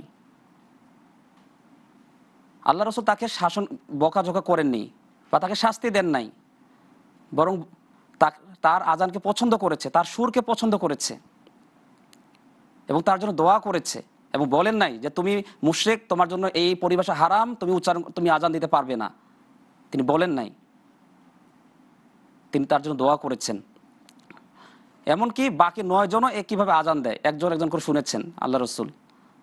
তাহলে আমরা বুঝতে পারলাম শুধু মুসলমানরাই যে আজানের পরিভাষা বা আজান দিতে পারবে এমনটি নয়, বরং এই হাদিস থেকে আমরা যেটা জানতে পারি, রাসূল করিম সাল্লাল্লাহু আলাইহি সাল্লাম অমুসলিমদের কাছ থেকেও আজান শুনেছেন এবং তাদের জন্য দোয়া করেছেন। পরবর্তীতে হযরত আবু মাহজুরা রাদিয়াল্লাহু তাআলা আনহু মসজিদুল হারামের মুয়াজ্জিন নিযুক্ত হন। অতএব যারা এই আজান পরিভাষাটাকে নিজেদের ট্রেডমার্ক হিসেবে গ্রহণ করে, এটা রাসূল করিম সাল্লাল্লাহু আলাইহি সাল্লামের শিক্ষা থেকে আমরা পাই না, বরং আল্লাহ রাসূল অন্যান্য ধর্মের লোকদের কাছ থেকেও আজান শুনেছেন, সেই প্রমাণই আমরা পেয়ে থাকি। মজার বিষয় হচ্ছে, হযরত আবু বকর সিদ্দিক রাদিয়াল্লাহু তাআলা আনহু যখন খলিফা হবার পর সশস্ত্র রাষ্ট্রদ্রোহীদের দমন করার জন্য সেনাবাহিনী পাঠাতেন, তখন তিনি বলে দিতেন যে যখন তোমরা কোনো জনপদে প্রবেশ যাবে, যদি সেখানে আজানের ধ্বনি শোনো, তাহলে সেখানে আক্রমণ করবে না। আসলে এই অধুনা কালের আলেম উলামারা আজান, এজন্যই তারা আজান বন্ধ করতে চায়, কারণ আজান দেওয়াটাই মুসলমান সমাজ হওয়ার প্রমাণ। আহমদিয়া মুসলিম জামাতের প্রত্যেকটি মসজিদের মিনার থেকে আজানের ধ্বনি উচ্চকিত হয়। তারা এই আজানের পরিভাষা বন্ধ করতে চায়, আজান দেয়া বন্ধ করতে চায়, অথচ এটি রাসূল করিম সাল্লাল্লাহু আলাইহি সাল্লামের শিক্ষার পরিপন্থী। তারা তাহলে কিসের ইসলাম পালন করে? তারা কি প্রকৃতই রাসূল করিম সাল্লাল্লাহু আলাইহি সাল্লামের ইসলাম পালন করে, যা আল্লাহ রাসূল প্রতিষ্ঠিত করেছিলেন? অতএব একই কথা হজের ক্ষেত্রেও প্রযোজ্য। কিন্তু যেসব দেশ বিবেক বুদ্ধি রাখে, সেসব দেশ থেকে আহমদীরা হজ করতে পারছে, হজে যাচ্ছে, উমরা করছে, তার স্বাধীনভাবে রাসূল করিম সাল্লাল্লাহু আলাইহি সাল্লামের পবিত্র ভূমি তারা দর্শন করতে পারছে, কারণ আহমদের মুসলমান। তারা রাসূল করিম সাল্লাল্লাহু আলাইহি সাল্লামকে মনে প্রাণে ভালোবাসে, রাসূল করিম সাল্লাল্লাহু আলাইহি সাল্লামকে সর্বশ্রেষ্ঠ খাতাবান নাবিন বলে বিশ্বাস করে। অতএব এ থেকে প্রমাণিত হলো আহমদীরা মুসলমান এবং খাঁটি মুসলমান। জি, ধন্যবাদ। ধন্যবাদ আপনাকে মৌলানা মোস্তাফিজুর রহমান সাহেব। আহমদীরা মুসলমান, অবশ্যই খাঁটি মুসলমান। যেহেতু প্রসঙ্গটি এসেই গেল মৌলানা ফিরোজ আলম সাহেব, তো আপনার কাছে একটি প্রশ্ন নিয়ে যাব। তার আগে আহমদী জামাতের ধর্মবিশ্বাস একবার শুনে নেই, কেননা আমাদের পক্ষ থেকে বারবার এটি আমরা এই জন্য শোনাচ্ছি যে ভাই, যারা চিন্তা করতে চান, আল্লাহ যাদেরকে বিবেক বুদ্ধি দিয়েছেন, তারা একটু বিবেকটা খাটাবেন যে আমাদের ধর্মবিশ্বাস কি, সেটা আমরা বলছি। এটা শোনার পরেও আপনারা আমাদেরকে কি অন্য কিছু বলতে চাইবেন? কাজেই বিবেক খাটানোর জন্য আহমদী জামাতের ধর্মবিশ্বাস এখন আপনাদেরকে আরেকবার শুনিয়ে দিচ্ছি। চলুন মির্জা সাহেব কি বলেছেন শুনে নিই। হযরত আকদাস মসিহে মাউদ আলাইহিস সালাম বলেন, আমাদের ধর্মবিশ্বাসের সারাংশ ও সারমর্ম হল লা ইলাহা ইল্লাল্লাহু মুহাম্মাদুর রাসূলুল্লাহ। এই পার্থিব জীবনে আমরা যা বিশ্বাস করি এবং আল্লাহ তাআলার কৃপায় ও তাঁরই প্রদত্ত তৌফিকে যা নিয়ে আমরা এই নশ্বর পৃথিবী ত্যাগ করব, তা হল আমাদের সম্মানিত নেতা হজরত মুহাম্মদ মুস্তফা সাল্লাল্লাহু আলাইহি ওয়াসাল্লাম হলেন খাতামান নবীন এবং খায়রুল মুরসালিন, যার মাধ্যমে ধর্ম পূর্ণতা প্রাপ্ত হয়েছে এবং যে নিয়ামত দ্বারা সত্য পথ অবলম্বন করে মানুষ আল্লাহ তাআলা পর্যন্ত পৌঁছতে পারে তা পরিপূর্ণতা লাভ করেছে। আমরা দৃঢ় প্রত্যয়ের সাথে বিশ্বাস রাখি কোরআন শরীফ শেষ ঐশী গ্রন্থ এবং এর শিক্ষা, বিধান, আদেশ ও নিষেধের মাঝে এক বিন্দু বা কণা পরিমাণও সংযোজনও হতে পারে না আর বিয়োজনও হতে পারে না। এখন আল্লাহর পক্ষ থেকে এমন কোনো ওহী বা ইলহাম হতে পারে না যা কোরআন শরীফের আদেশাবলীকে সংশোধন বা রহিত কিংবা কোনো একটি আদেশকেও পরিবর্তন করতে পারে। কেউ যদি এমন মনে করে তবে আমাদের মতে সে ব্যক্তি বিশ্বাসীদের জামাত বহির্ভূত, ধর্মত্যাগী ও কাফের। আমাদের আরও বিশ্বাস হচ্ছে সিরাতে মুস্তাকিমে উপনীত হওয়া তো দূরের কথা, কোনো মানুষ আমাদের নবী সাল্লাল্লাহু আলাইহি ওয়াসাল্লামের অনুসরণ ছাড়া এর সামান্য পরিমাণও অর্জন করতে পারে না। আমরা আমাদের নবী সাল্লাল্লাহু আলাইহি ওয়াসাল্লামের সত্যিকার ও পূর্ণ অনুসরণ ছাড়া কোনো ধরনের আধ্যাত্মিক সম্মান ও উৎকর্ষ কিংবা মর্যাদা ও নৈকট্য লাভ করতেই পারি না। ইজালায় আওহাম, প্রথম খণ্ড, পৃষ্ঠা 137 ও 138। প্রিয় দর্শক, আমরা আহমদিয়া মুসলিম জামাতের ধর্মবিশ্বাস কী তা শুনছিলাম। এবার বিচারের ভার আপনাদের কাছে রাখব। বিবেকবান মানুষ বিষয়টি আন্তরিকতার সঙ্গে যাচাই করে দেখবেন, এটি আমাদের প্রত্যাশা। প্রিয় দর্শক, আমরা এখানে কথা না বাড়িয়ে অনেকেই লাইনে আছেন দেখতে পাচ্ছি, আবার অনেককে লাইনে পাওয়াও যাচ্ছে না সেটাও দেখতে পাচ্ছি। মোহাম্মদ ইলিয়াস সাহেব আছেন লাইনে কুষ্টিয়া থেকে। আসসালামু আলাইকুম মোহাম্মদ ইলিয়াস সাহেব। ওয়ালাইকুম আসসালাম। জি ভাই, আপনার প্রশ্নটি করুন। জি, আহমদীরা বলে থাকেন যে ঈসা আলাইহিস সালাম যদি মারা যান, ওনার কবর মহানবী সাল্লাল্লাহু আলাইহি সাল্লামের কবরের পাশে দাফন করা হবে। তো আমি রিসেন্টলি এই মদিনা শরীফ এসেছি এবং রওজা জিয়ারতে সৌভাগ্য পেয়েছি। তো সেখানে আমি মহানবী সাল্লাল্লাহু আলাইহি সাল্লামের কবরের পাশে কোনো খালি জায়গা পড়ে থাকতে দেখি নাই। তো বিষয়টি ওনারা যে দাবিটা করে এটা কতটা যৌক্তিক বা এটা আসলে কোন ভিত্তিতে বলে একটু জানার ছিল। আচ্ছা, আপনি নিজে দেখে এসছেন, এরপরে আর নতুন করে ব্যাখ্যার তো প্রয়োজন হয় না। মৌলানা ফিরোজ আলম সাহেব প্রশ্নটি শুনেছেন, দয়া করে উত্তর দিবেন। আপনি যেহেতু নিজেই দেখেছেন এবং আপনার ব্যাখ্যার জন্য বা বিষয়টা আলোচনার জন্য বলছেন, আপনি নিজেই আলোচনা করেছেন এবং স্পষ্ট করেছেন। যারা সৎ দর্শক তাদের সামনে তো কথা স্পষ্ট যে বলা হয় রাসূলুল্লাহ সাল্লাল্লাহু আলাইহি ওয়াসাল্লামের কবরের পাশে জায়গা আছে। ঈসা যিনি আসবেন, যার আরেকটি উপাধি হলো মাহদি, সে মাহদি বা এবং ঈসা সম্পর্কে কিছু লোকের ধারণা যে তিনি নাকি রাসূলুল্লাহ সাল্লাল্লাহু আলাইহি ওয়াসাল্লামের কবরের পাশে সমাহিত হবেন, দাফন হবেন। তো আপনি নিজেই বললেন যে আপনি নিজে সেখানে গিয়েছেন, আমিও সেখানে গিয়েছি। আল্লাহ তাআলার ফজলে কোনো সেই ধরনের কোনো জায়গা নাই যেখানে এই মহাপুরুষের আগমনের পর, মরার পর তাকে সেখানে কবর দেয়া হবে। আর সেখানে যদি তাকে কবর দেয়া হয় তাহলে আমি বা জায়েদ বা বকর বুঝবে যে হ্যাঁ এখানে দাফন হয়েছেন তিনি সত্য, মাহদি এবং ঈসা। এগুলো উদ্ভট কতগুলো অযৌক্তিক বিশ্বাস যা মানুষ লালন করে। আসলে যেই হাদিসের দিকে ইঙ্গিত করে মানুষ প্রশ্ন করে, আপনার প্রশ্ন না, এটা আমরা বুঝতে পেরেছি। আপনি মানুষের কথা বলেছেন, সেখানে গিয়ে নিজে দেখার পর আপনার মাথায় এই দিকটা এসেছে। তো যারা এইভাবে আসলে কথা বলে তারা বলে যে রাসূলুল্লাহর কবরের পাশে তিনি দাফন হবেন। পাশে কেন যোগ করা হয়, পাশে কেন যোগ করেন, এই প্রশ্নটা উঠান।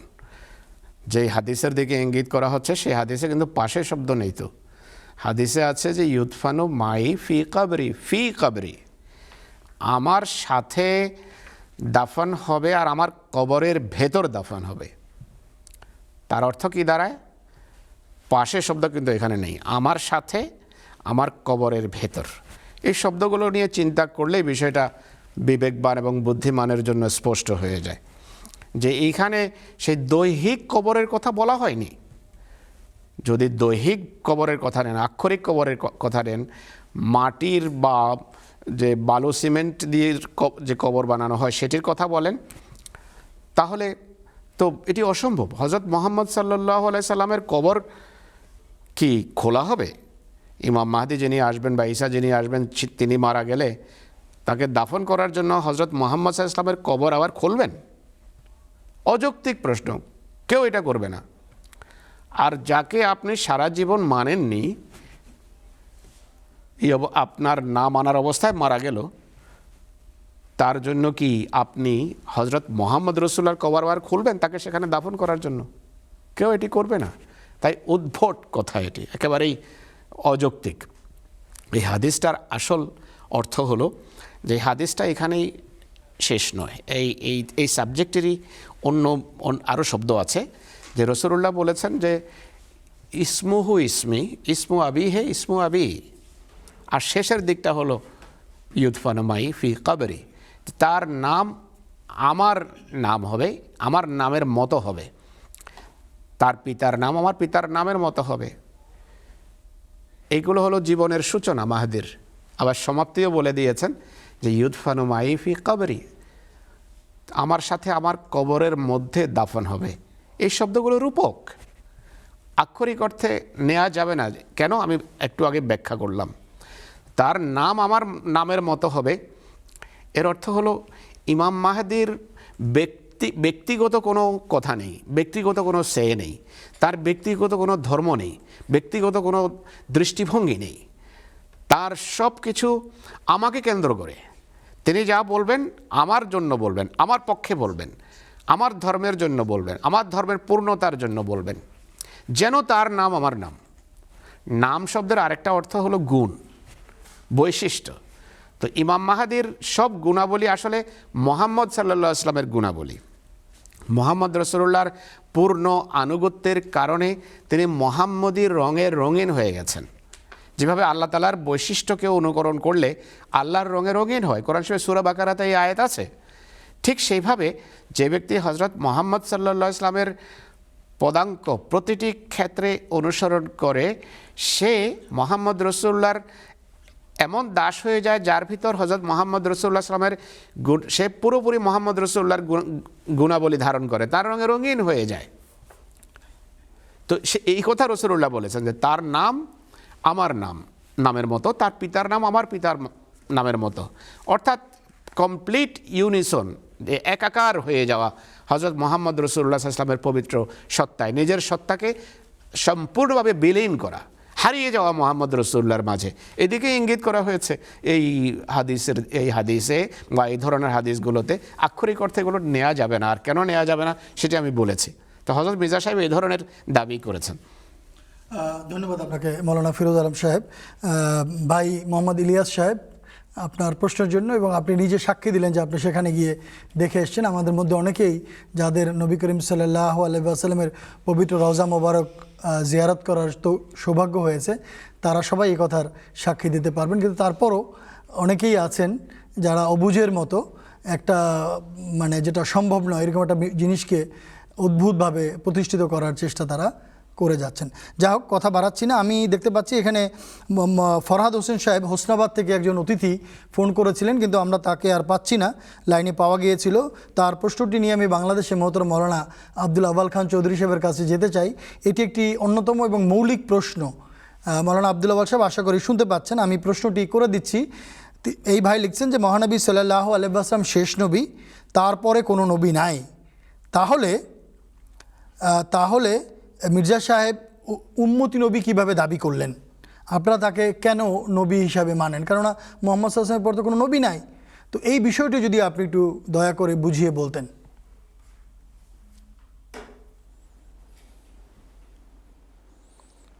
ধন্যবাদ প্রশ্নকারীকে প্রশ্ন পাঠানোর জন্য। আমরা বাংলাদেশেও এই ধরনের আন্দোলন এবং আলোচনা শুনছি।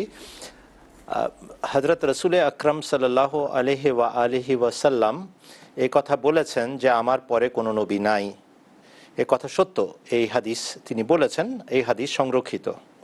কিন্তু যে নবী সাল্লাল্লাহু আলাইহি ওয়াসাল্লাম বলেছেন আমার পরে কোনো নবী নাই, সেই একই নবীজি সাল্লাল্লাহু আলাইহি ওয়াসাল্লাম বলেছেন আমার পরে ঈসা নবিউল্লাহ অবশ্যই আছেন। এখন আমাদের একটু নড়ে চড়ে বসা দরকার।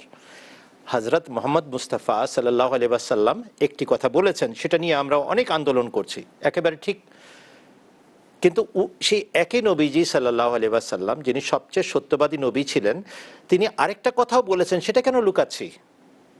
তিনি বলেছেন হযরত ঈসা নবিউল্লাহ আমার পরে আগমন করবেন। এখন এই দুটো জিনিসকে মিলান।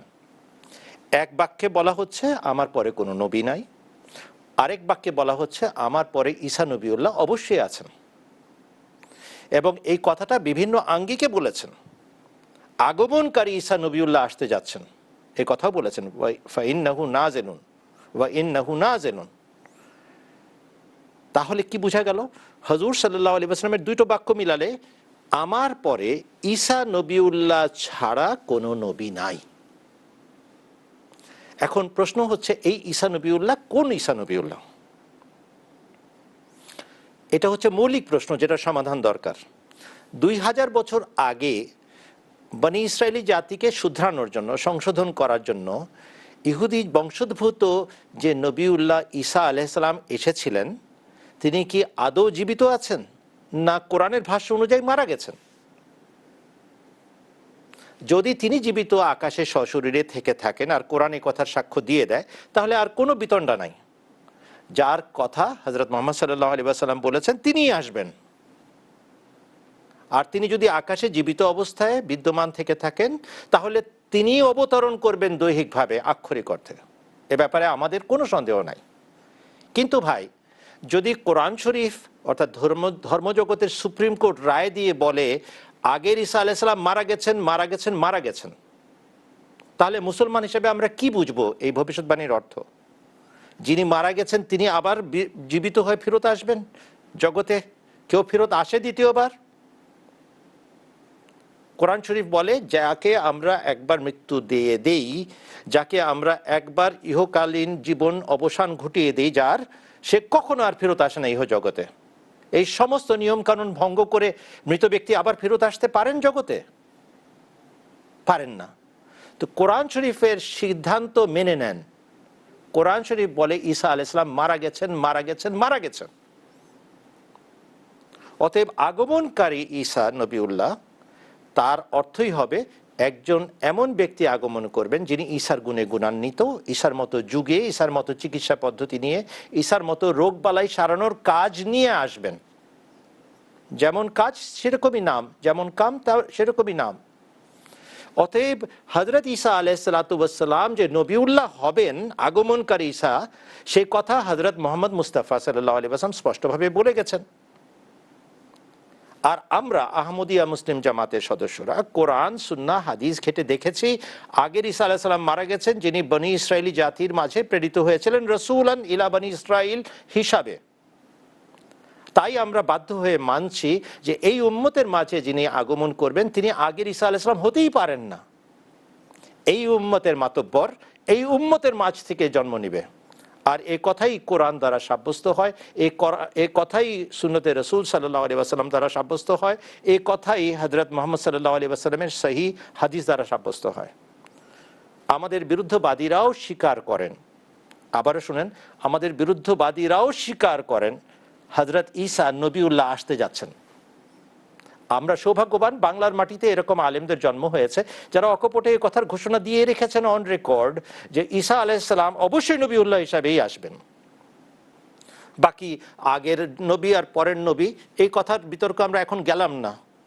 শুধু এতটুকু স্বীকারোক্তি নিয়ে আমরা কথাটা বলে দিই, তারাই যারা আমাদের বিরোধিতা করছেন তারাই স্বীকার করছেন অকপটে রাসূল আকরাম সাল্লাল্লাহু আলাইহি ওয়াসাল্লাম শেষ নবী। এই শেষ নবী হওয়া সত্ত্বেও তারপরে ঈসা নবিউল্লাহর আগমন বৈধ। তার আগমনে রাসূলুল্লাহ সাল্লাল্লাহু আলাইহি ওয়াসাল্লামের শেষত্বে কোনো রকমের আঁচড় আসে না। আমরাও বলছি হযরত মুহাম্মদ সাল্লাল্লাহু আলাইহি ওয়াসাল্লামের পর হুজুর সাল্লাল্লাহু আলাইহি ওয়াসাল্লামের আনুগত্যে আল্লাহ তাআলার সান্নিধ্য এবং ভালোবাসা এবং নৈকট্য লাভ করার কারণে হুজুর সাল্লাল্লাহু আলাইহি ওয়াসাল্লামের শেষত্বে, তার খাতামিয়তে কোনো ধরনের কোনো আঁচড় আসে না। তারা পুরনো নবী, ইহুদি নবী আনা সত্ত্বেও যদি রাসূলুল্লাহ সাল্লাল্লাহু আলাইহি ওয়াসাল্লামের শেষত্ব বজায় থাকে, তাহলে এই উম্মতের মাঝ থেকে জন্মগ্রহণকারী হুজুর সাল্লাল্লাহু আলাইহি ওয়াসাল্লামের উম্মতি হওয়া এক ব্যক্তির আল্লাহর সান্নিধ্য লাভ করাতে অবশ্যই হুজুর সাল্লাল্লাহু আলাইহি ওয়াসাল্লামের শেষত্ব বজায় থাকে। শুধুমাত্র বিতর্ক হচ্ছে বিতণ্ডা হচ্ছে ইহুদি নবী মানবেন না উম্মতি নবী মানবেন। এখন আসেন আসল কথাতে।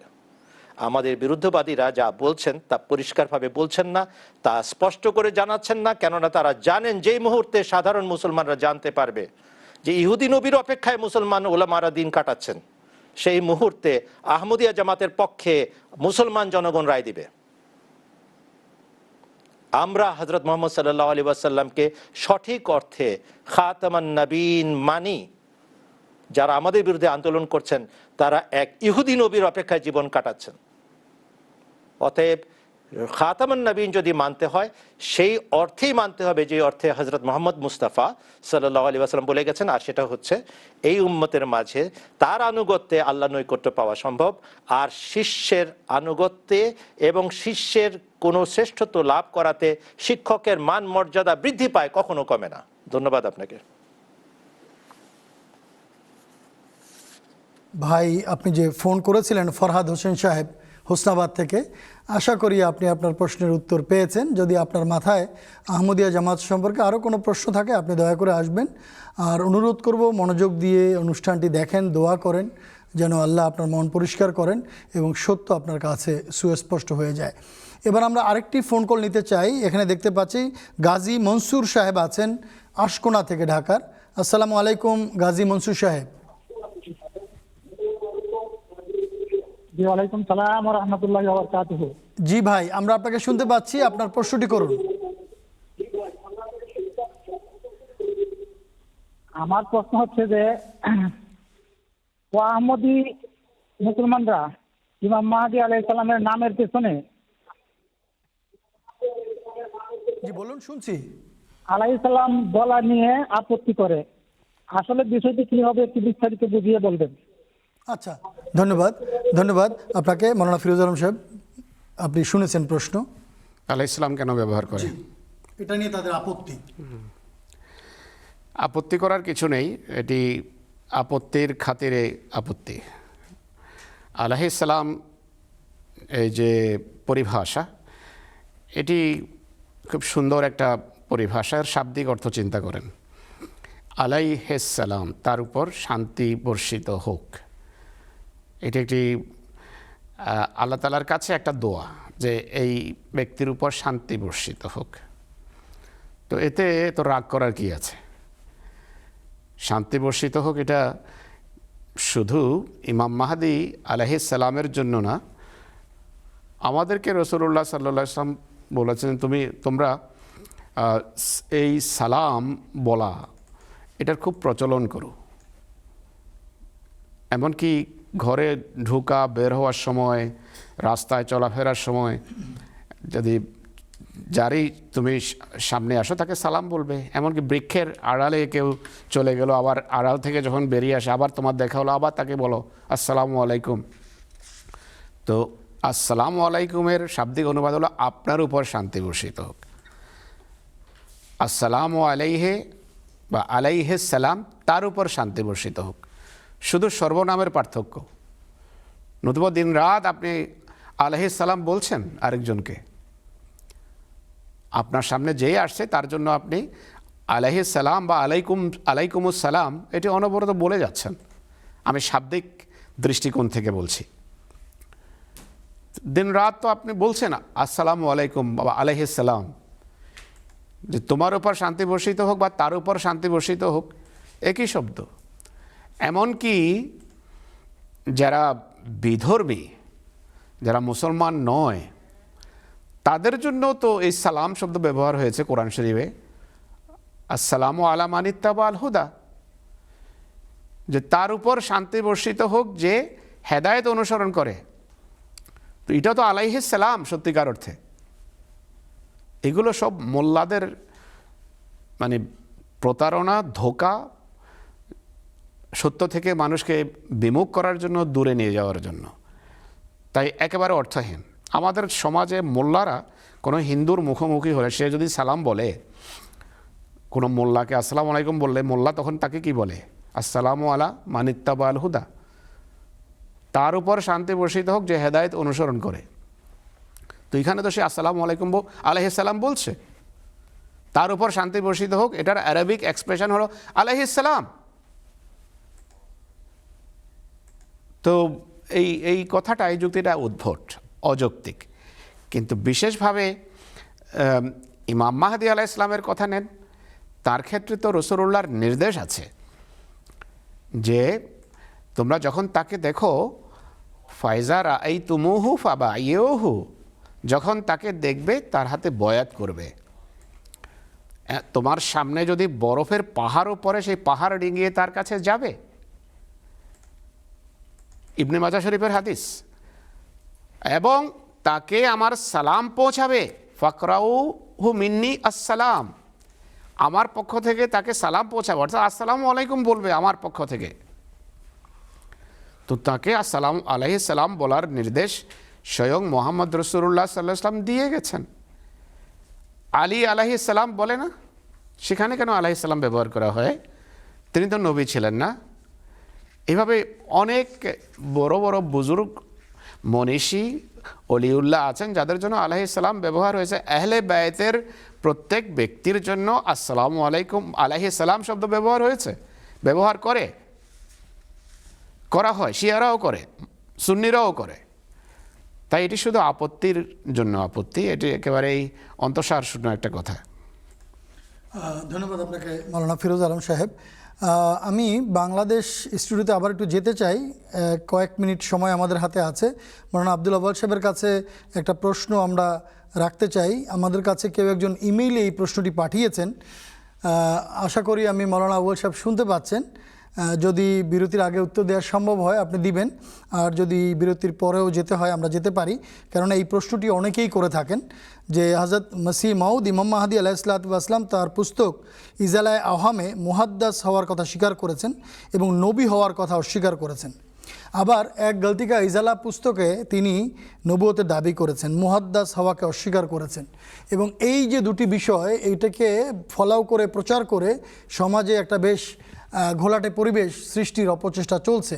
ভারত থেকে নেক বক সাহেব আমাদের কাছে এই প্রশ্নটি পাঠিয়েছেন, আপনাকে অনুরোধ করছি উত্তর দেওয়ার জন্য।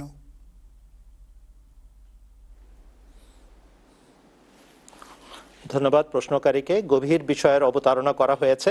মুহাদ্দাস সেই ব্যক্তিকে বলা হয় যার সাথে আল্লাহ কথোপকথন করেন। আল্লাহ যার সাথে কথোপকথন করেন, কথা বলেন, তাকে মুহাদ্দাস বলা হয়। হুজুর হযরত মসিহ মাউদ আলাইহিসসালাতু ওয়াসসালামের দাবির মূল এটি। সারা জীবন তিনি এটা দাবি করেছেন, আমি রাসূলুল্লাহ সাল্লাল্লাহু আলাইহি ওয়াসাল্লামের অনুসারী, অনুকরণকারী। আল্লাহ আমাকে কবুল করেছেন এবং তার বাক্যালাপে আমাকে সম্মানিত, ভূষিত করেছেন। হ্যাঁ, প্রথম দিকে তিনি এটাকে মুহাদ্দাসিয়াত বলতেন। আল্লাহ তাআলা তাকে বলেছেন, যেটাকে তুমি মুহাদ্দাসিয়াত বলছো এটাকেই উম্মতি নবুয়ত বলা হয়। তাই একটি ভুল সংশোধনে তিনি এই কথা উল্লেখ করেছেন যে আমি এক অর্থে নবী, যে অর্থে কোরআন শরীফ নবুয়ত জারি রেখেছে, অর্থাৎ শরীয়তবিহীন রসুল আকরাম সাল্লাল্লাহু আলাইহি ওয়াসাল্লামের অস্তিত্বের মাঝে বিলীন হয়ে যদি কেউ আল্লাহ পায় আর আল্লাহ তাআলার সাথে অধিক পরিমাণে কথোপকথনের সম্মানে ভূষিত হয়, তাকে উম্মতি নবুয়ত বলা হয়। এই অর্থেই আমি মোহাম্মদ এবং আহমদের রং ধারণ করেছি। এটাই হচ্ছে একটি ভুল সংশোধন। কিন্তু মূল দাবিতে কোনো তারতম্য নেই। আল্লাহ আমার সাথে কথা বলেন, আল্লাহ আমার সাথে অনেক কথা বলেন। এটা যেভাবে উনি আরম্ভ করেছেন 1880 সাল থেকে ছাপানো, সেটা কিন্তু আর বদলায় নাই। সেটা 1908 সালের 26শে মে পর্যন্ত, তার মৃত্যুর দিন সকাল পর্যন্ত এই কথাই তিনি প্রকাশ করে গেছেন যে আল্লাহ আমার সাথে কথা বলেন, কিন্তু কোনো শরীয়তবাহী ইলহামের মাধ্যমে নয়, ওহীর মাধ্যমে নয়, বরং হুজুর সাল্লাল্লাহু আলাইহি ওয়াসাল্লামের অনুকরণে এবং কোরআন শরীফের আনুগত্যে। এই হচ্ছে মুহাদ্দিসিয়তের দাবি, আর এটাই হচ্ছে পরিভাষাগতভাবে উম্মতি নবুয়তের সংজ্ঞা। অতএব এই দুইয়ের দাবির মধ্যে কোনো তারতম্য নেই। হযরত মসিহ মাউদ আলাইহিস সালাম বলেছেন, যেখানে যেখানে আমি নবী শব্দ অস্বীকার করেছি, রসুল শব্দ অস্বীকার করেছি, শরীয়ত বাহক হিসাবে আমি অস্বীকার করেছি, অর্থাৎ এই কথা বলার চেষ্টা করেছি যে আমি শরীয়ত বাহক নই। এই কথা বলতে গিয়ে সাধারণ মুসলমানদের সংজ্ঞা অনুযায়ী নবী এবং রসুল সে হয় যে নতুন কলেমা বহন করে, নতুন শিক্ষা নিয়ে আসে, আগেরটা বাতিল হয়। এই অর্থে আমি নবী এবং রসুল নেই, এই কথা বোঝানোর জন্য আমি বিভিন্ন জায়গায় নবুয়ত এবং রিসালাত অস্বীকার করেছি। কিন্তু আল্লাহর পক্ষ থেকে ওয়াহী এবং ইলহাম প্রাপ্তির দাবিতে আমি কখনো পিছপা হই নেই। যা আমি বলেছি সেটাই আমি এখনো বলে যাচ্ছি। ধন্যবাদ। দিলাওয়ার সাহেব, যে ভাই ইমেইলে এই প্রশ্নটি পাঠিয়েছিলেন, আপনাকেও ধন্যবাদ। প্রিয় দর্শক, আমরা ছোট্ট একটি বিরতিতে যাচ্ছি, কারণ 1 ঘন্টা হয়ে গেছে। বিরতির পরে আবার ফিরে আসবো, আপনাদের সঙ্গে কথা হবে। যারা অনুষ্ঠান দেখছেন আপনাদেরকে অনুরোধ যে অনুষ্ঠানটি দেখতে থাকুন। আসসালামু আলাইকুম ওয়া রাহমাতুল্লাহি ওয়া বারাকাতুহু।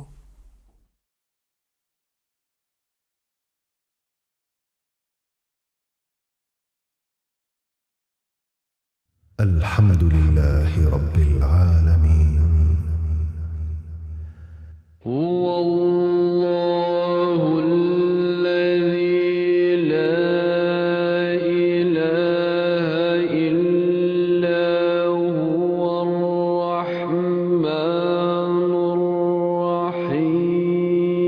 الرحمن الرحيم الملك القدوس السلام المؤمن المهيمن العزيز الجبار المتكبر الخالق البارئ المصور الغفار القهار الوهاب الرزاق الفتاح العليم القابض الباسط الخافض الرافع المعز المذل السميع البصير الحكم اللطيف الخبير الحليم العظيم الغفور الشكور العلي الكبير الحفيظ المقيم الحسيب الجليل الكريم الرقيب المجيب الواسع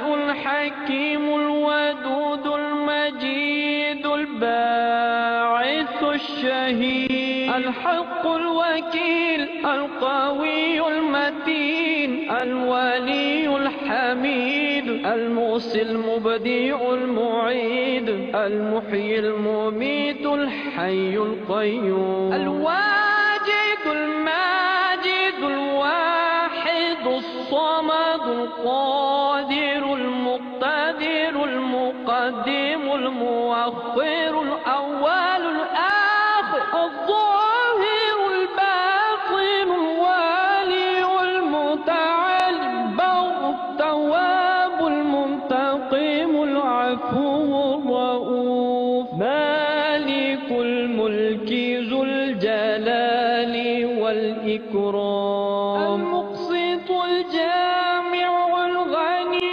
المغني المعطي المانع الضار النافع النور الهادي البديع الباقي الوارث الرشيد الصبور الغني المغني المؤتي المانع الضار مالك الملك ذو الجلال والإكرام.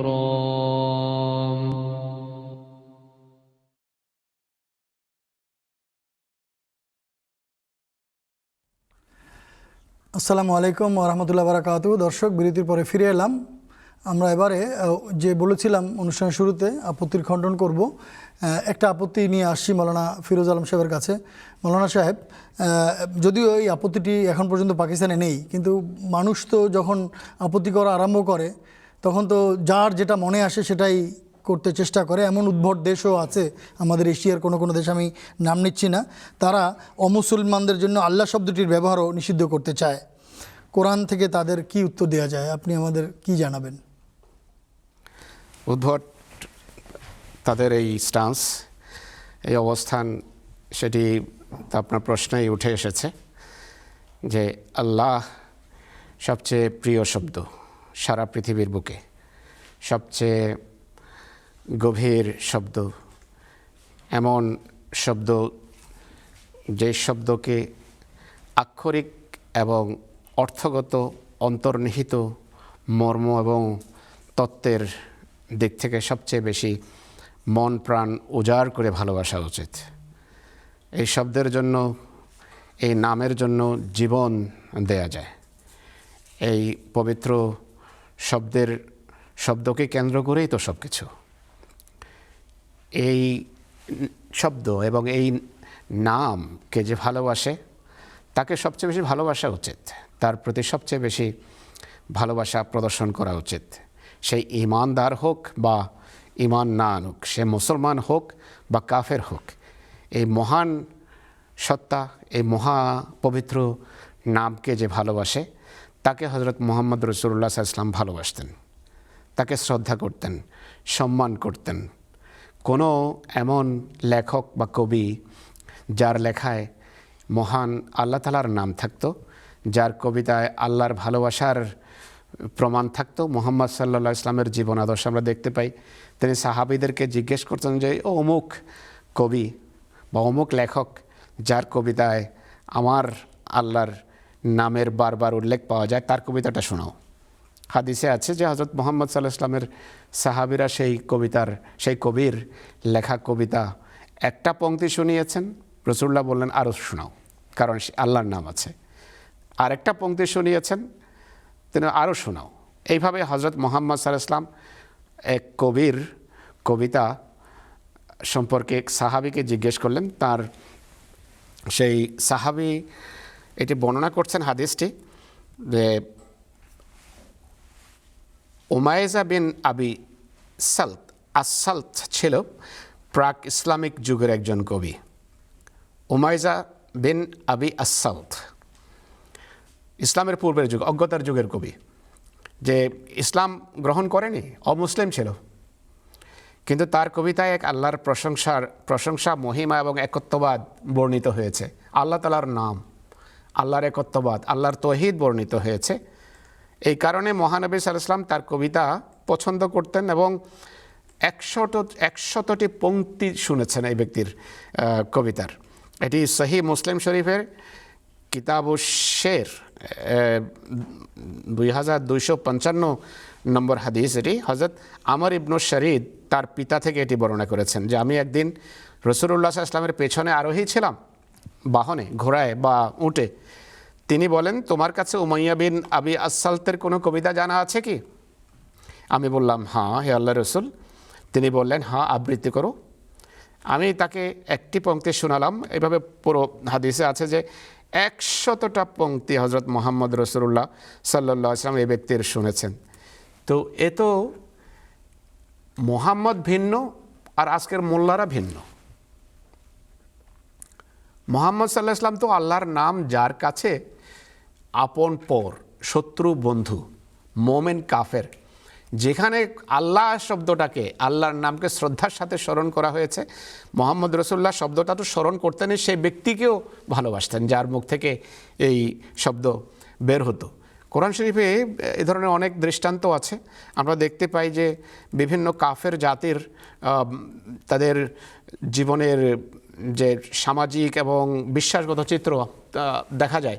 সূরা মুমিনুনের আয়াতে সেটি আছে, সূরা ইউনুসের আয়াতে আছে যে তাদের সম্ভিত ফিরিয়ে আনার জন্য তাদেরকে বিভিন্নভাবে প্রশ্ন করা হয়েছে কোরআন শরীফে যে বলো তো দেখি যে লেমানিল আরদ, যে এই পৃথিবীটা কার?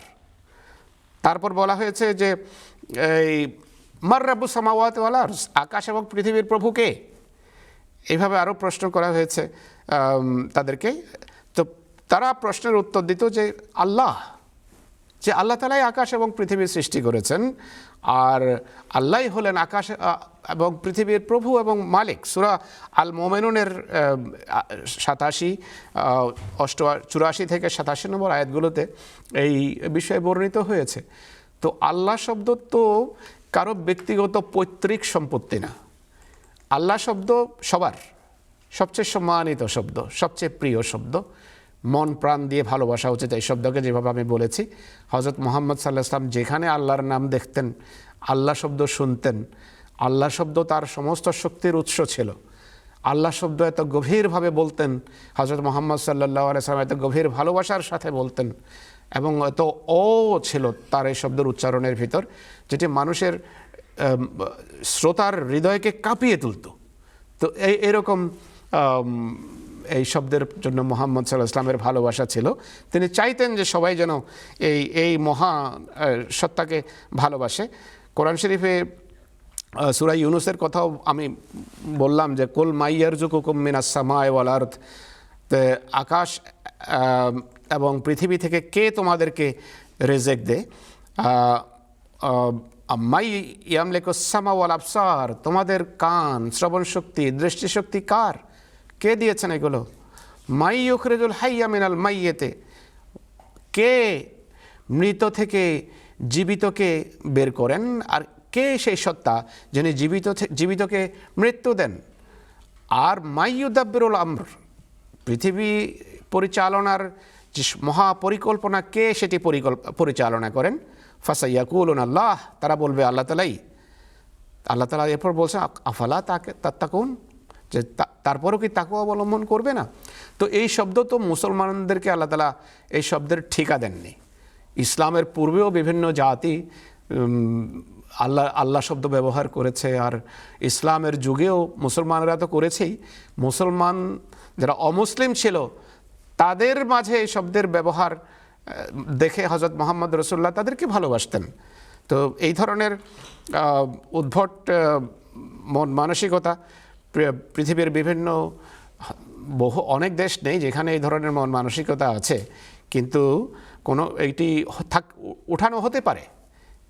যখন মানুষের বিশ্বাস হারিয়ে যায় আর ঈমান হারিয়ে যায়, তখন তারা বিভিন্ন ধরনের অযৌক্তিক পদক্ষেপ নিয়ে থাকে। তো কিন্তু এর অনুমতি নেই। আর হযরত মুহাম্মদ রাসূলুল্লাহ সাল্লাল্লাহু আলাইহি ওয়াসাল্লামের এই ধরনের আরও শব্দ আছে, যেমন এক জায়গায় বলছেন মান ইস্তাআযা বিল্লাহি ফাআইযুহু, যে আল্লাহ তাআলার নামে আশ্রয় প্রার্থনা করে তাকে আশ্রয় দাও। এখানেও সম্মান আল্লাহ তাআলা শব্দটির উপর। আল্লাহ শব্দ বলে যদি কেউ তোমার কাছে আশ্রয় চায়, তাকে তাড়িয়ে দিও না, তাকে বিতাড়িত করো না, তার ক্ষতি করো না, তাকে হত্যা করো না।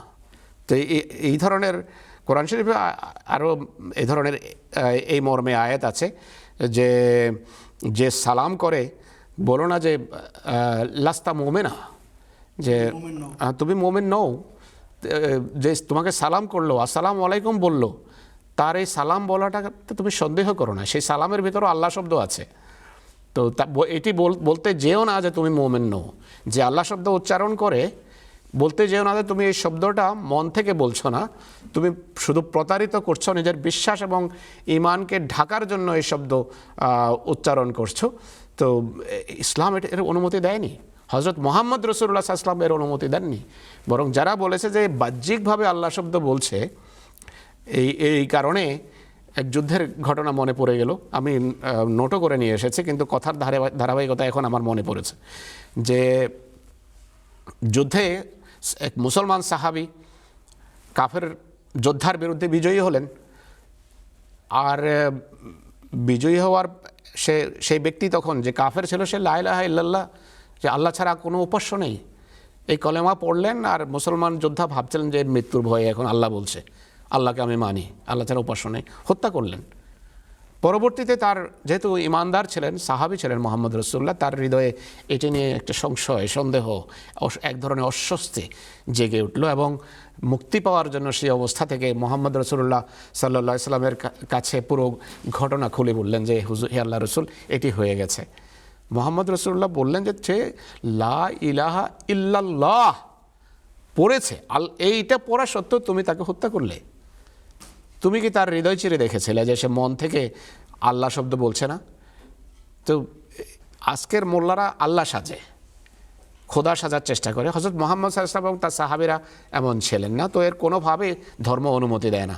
ইনশাআল্লাহ পরে এই সম্পর্কে আরও আলোচনা করা যাবে। ধন্যবাদ আপনাকে। প্রিয় দর্শক, যেমনটি আমরা বলেছি যে বাংলাদেশের যে একটা সুন্দর সৌহার্দ্যপূর্ণ একটা পরিবেশ বিরাজ করছে সেই দীর্ঘকাল ধরে, যেখানে বিভিন্ন ধর্মমতের মানুষরা একই সঙ্গে এক জায়গায় বসবাস করছে, সেখানে এক শ্রেণীর ধর্ম ব্যবসায়ীরা এ ধরনের বিভেদ সৃষ্টি করে তারা নিজেদের কোনো কুমতলব অর্জনের চেষ্টা হয়তো করছে।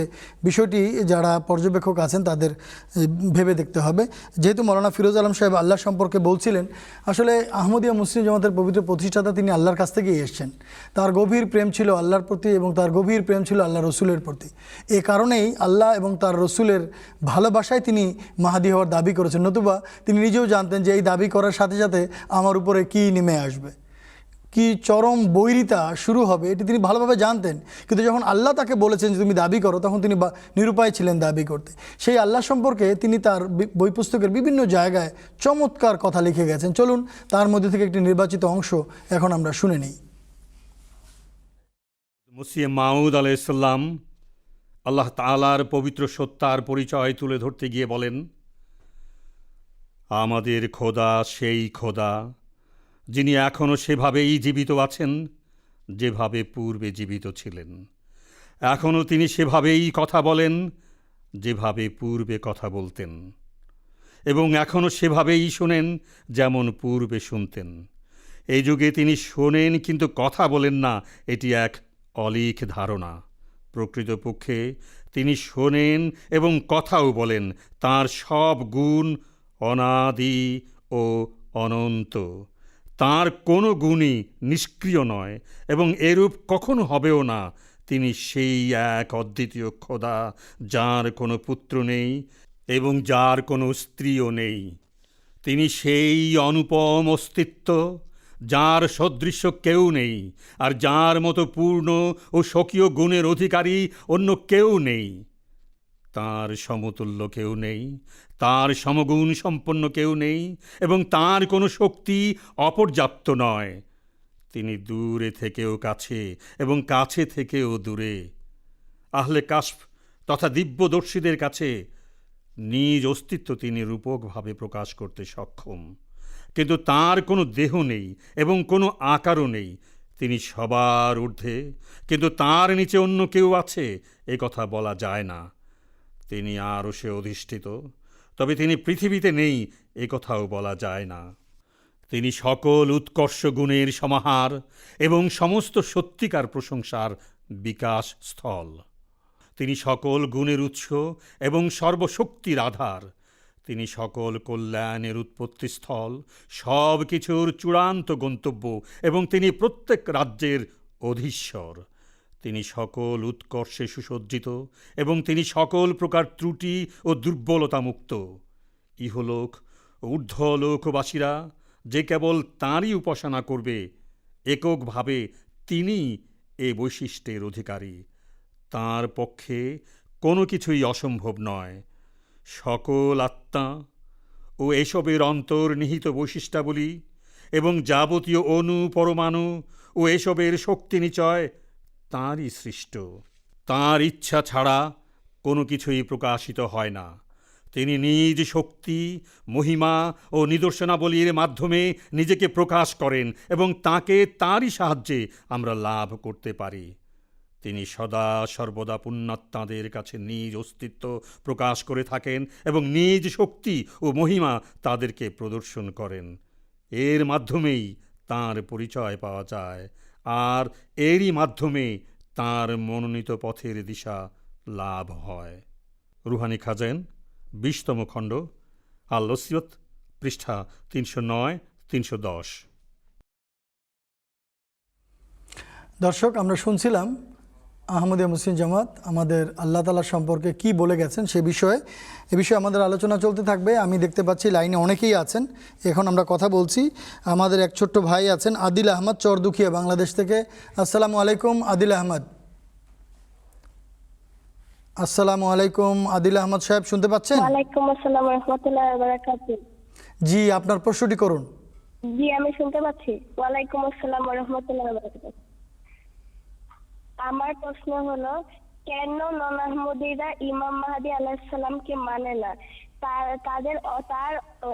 তারা ইমাম মাহদী আলাইহিস সালামের অপেক্ষায় কেন থাকেন? আচ্ছা, ধন্যবাদ। চমৎকার প্রশ্ন। ধন্যবাদ আপনাকে প্রশ্ন করার জন্য। মাওলানা আব্দুল ওয়াহাব সাহেব, আশা করি আপনি প্রশ্নটি শুনেছেন। আপনাকে উত্তর দেওয়ার জন্য অনুরোধ করছি।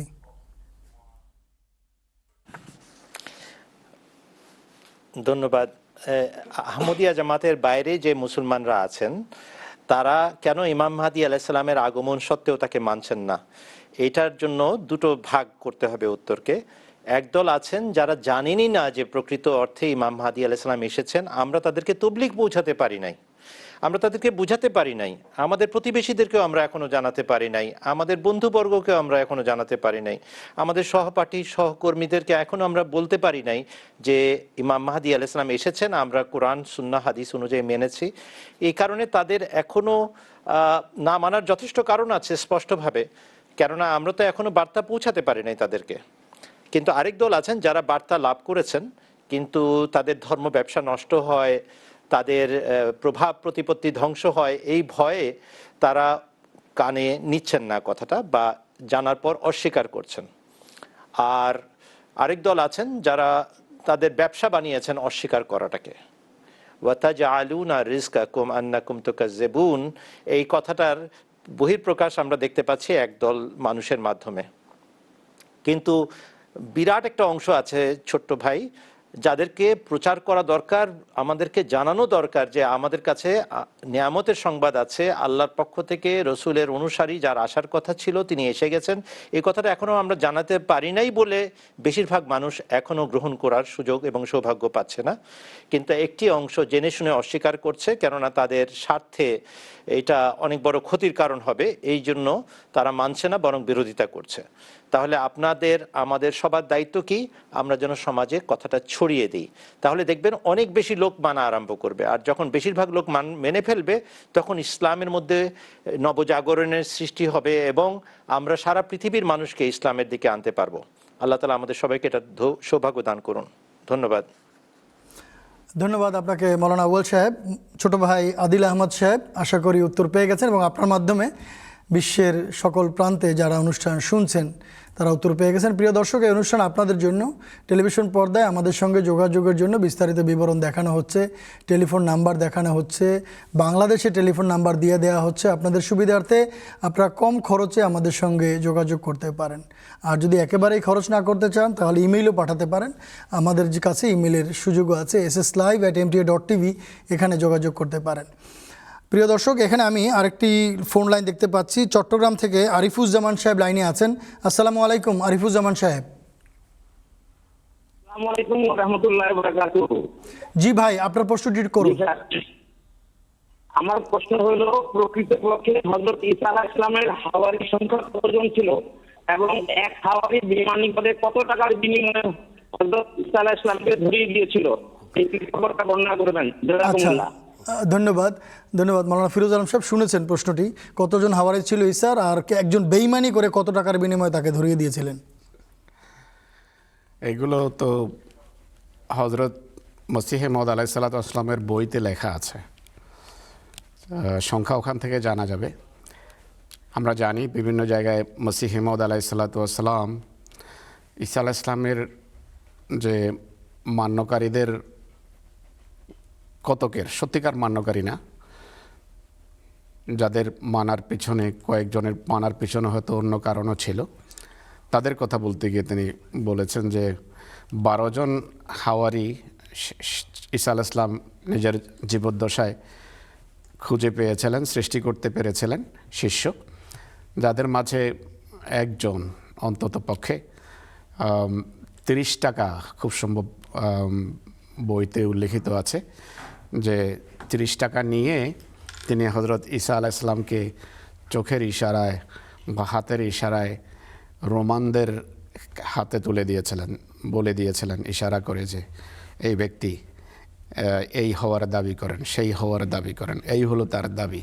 যেভাবে মসিহ ইসলামের বিরুদ্ধে ইংরেজদের কাছে মোল্লারা বলতো যে এই ব্যক্তি খুনি মাহদি হওয়ার দাবি করে, ঠিক এই ধরনেরই সেই যুগের মৌলবীরা রোমান কর্মকর্তাদের কাছে ঈসা আলাইহিস সালামের বিরুদ্ধে, রোমান কর্মকর্তাদের কাছে ঈসা আলাইহিস সালামের বিরুদ্ধে তার তথাকথিত এক মান্যকারী তার কিছু পয়সা নিয়ে তাকে ধরিয়ে দিয়েছিল। তো তো এই সম্পর্কে বিস্তারিত জানতে হলে মসিম ইসলামের বই পড়েন, অনেক বইতে তিনি এটি উল্লেখ করেছেন। ধন্যবাদ আপনাকে সংক্ষেপ উত্তর দেওয়ার জন্য। আরিফুজ্জামান সাহেব ধন্যবাদ প্রশ্ন করার জন্য। আমরা এখন দেখতে পাচ্ছি যে অনেকগুলো লাইন আছে, আপনাদেরকে সংক্ষেপ উত্তর দেওয়ার অনুরোধ করব। মৌলানা আব্দুল ওয়াহাব সাহেবের কাছে একটি ফোন কল নিয়ে যাচ্ছি। এক বোন এসছেন, আফরোজা আক্তার, তিনি বরিশাল থেকে ফোন করেছেন। বোন আফরোজা আক্তার, আসসালামু আলাইকুম। ওয়ালাইকুম আসসালাম ওয়া রাহমাতুল্লাহি ওয়া বারাকাতুহু। জি, আপনার প্রশ্নটি করুন। জি, আসসালামু আলাইকুম ওয়া রাহমাতুল্লাহ। ওয়ালাইকুম আসসালাম ওয়া রাহমাতুল্লাহি ওয়া বারাকাতুহু। আপনি শুনতে পাচ্ছেন? হ্যালো। জি, শুনতে পাচ্ছি, আপনি প্রশ্নটি করুন। জি, আমি জানতে চাইছিলাম যে যেমন বাইরের জামাত যারা, তারা বলে চেয়ার টেবিলে বসে পড়া নাকি হবে না, নামাজ পড়া। আমাদের জামাত কি বলে যে আমরা কি অসুস্থ থাকলে চেয়ার টেবিলে বসে নামাজ পড়তে পারবো? প্রশ্নটা যদি আবার একটু বলতেন সংক্ষেপে। যে আমার মানে আমরা যদি অসুস্থ হই, যেমন আমাদের ব্যথা, কোমরে ব্যথা, হাঁটুতে ব্যথা, আচ্ছা, ঠিক আছে, এখন বুঝেছি, প্রশ্নটি ক্লিয়ার, প্রশ্নটি স্পষ্ট, বুঝতে পেরেছি। জি, ধন্যবাদ। মাওলানা আব্দুল ওয়াহাব সাহেবকে অনুরোধ করছি সংক্ষেপে উত্তর দেওয়ার জন্য।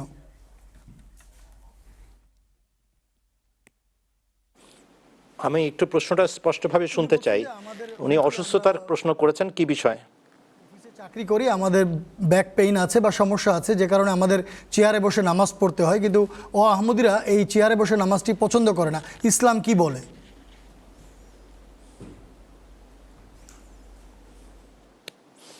হযরত রাসূল আকরাম সাল্লাল্লাহু আলাইহি ওয়াসাল্লাম বলেছেন, দাঁড়িয়ে নামাজ পড়ার যদি সক্ষমতা না থাকে তোমরা বসে নামাজ পড়তে পারো। যদি এর চেয়ে বেশি অসুস্থ হয়ে যায় তাহলে শুয়েও নামাজ পড়তে পারো, ইঙ্গিতেও নামাজ আদায় করতে পারো। এবং হুজুর সাল্লাল্লাহু আলাইহি ওয়াসাল্লামের জীবদ্দশায় এই শিক্ষা বলবৎ করে গেছেন। কিন্তু শর্ত হচ্ছে আমার মন, আমার দেহ যেন সাক্ষ্য দেয় যে আমি অপারগ, এই কারণে আমি এই সময় বসে পড়ছি। তা না হলে কিন্তু যে শর্ত আছে সুস্থ মানুষের জন্য, সেই শর্ত পূর্ণ করেই নামাজ পড়া আবশ্যক। কিন্তু যদি অসুস্থতা এবং অপারগতা তাকওয়ার সাথে কেউ অনুভব করে, উপলব্ধি করে, তাহলে তার জন্য শর্ত শিথিল হয়ে যায় এবং সে বসেও নামাজ পড়তে পারে, এমনকি শুয়েও নামাজ পড়তে পারে যদি অধিক পরিমাণ অসুস্থতা থাকে। ধন্যবাদ। এর জন্য বোন আফরোজা আশা করি উত্তর পেয়ে গেছেন। ইসলাম পরিপূর্ণ ধর্ম, মহানবী সাল্লাল্লাহু আলাইহি ওয়াসাল্লাম আমাদেরকে সব ধরনের শিক্ষাই দিয়ে গেছেন। মৌলানা ফিরোজ আলম সাহেবের কাছে একটি ফোন কল নিয়ে আসবো। মাহবুবুল ইসলাম সাহেব রংপুর থেকে লাইনে আছেন। আসসালামু আলাইকুম মাহবুবুল ইসলাম সাহেব।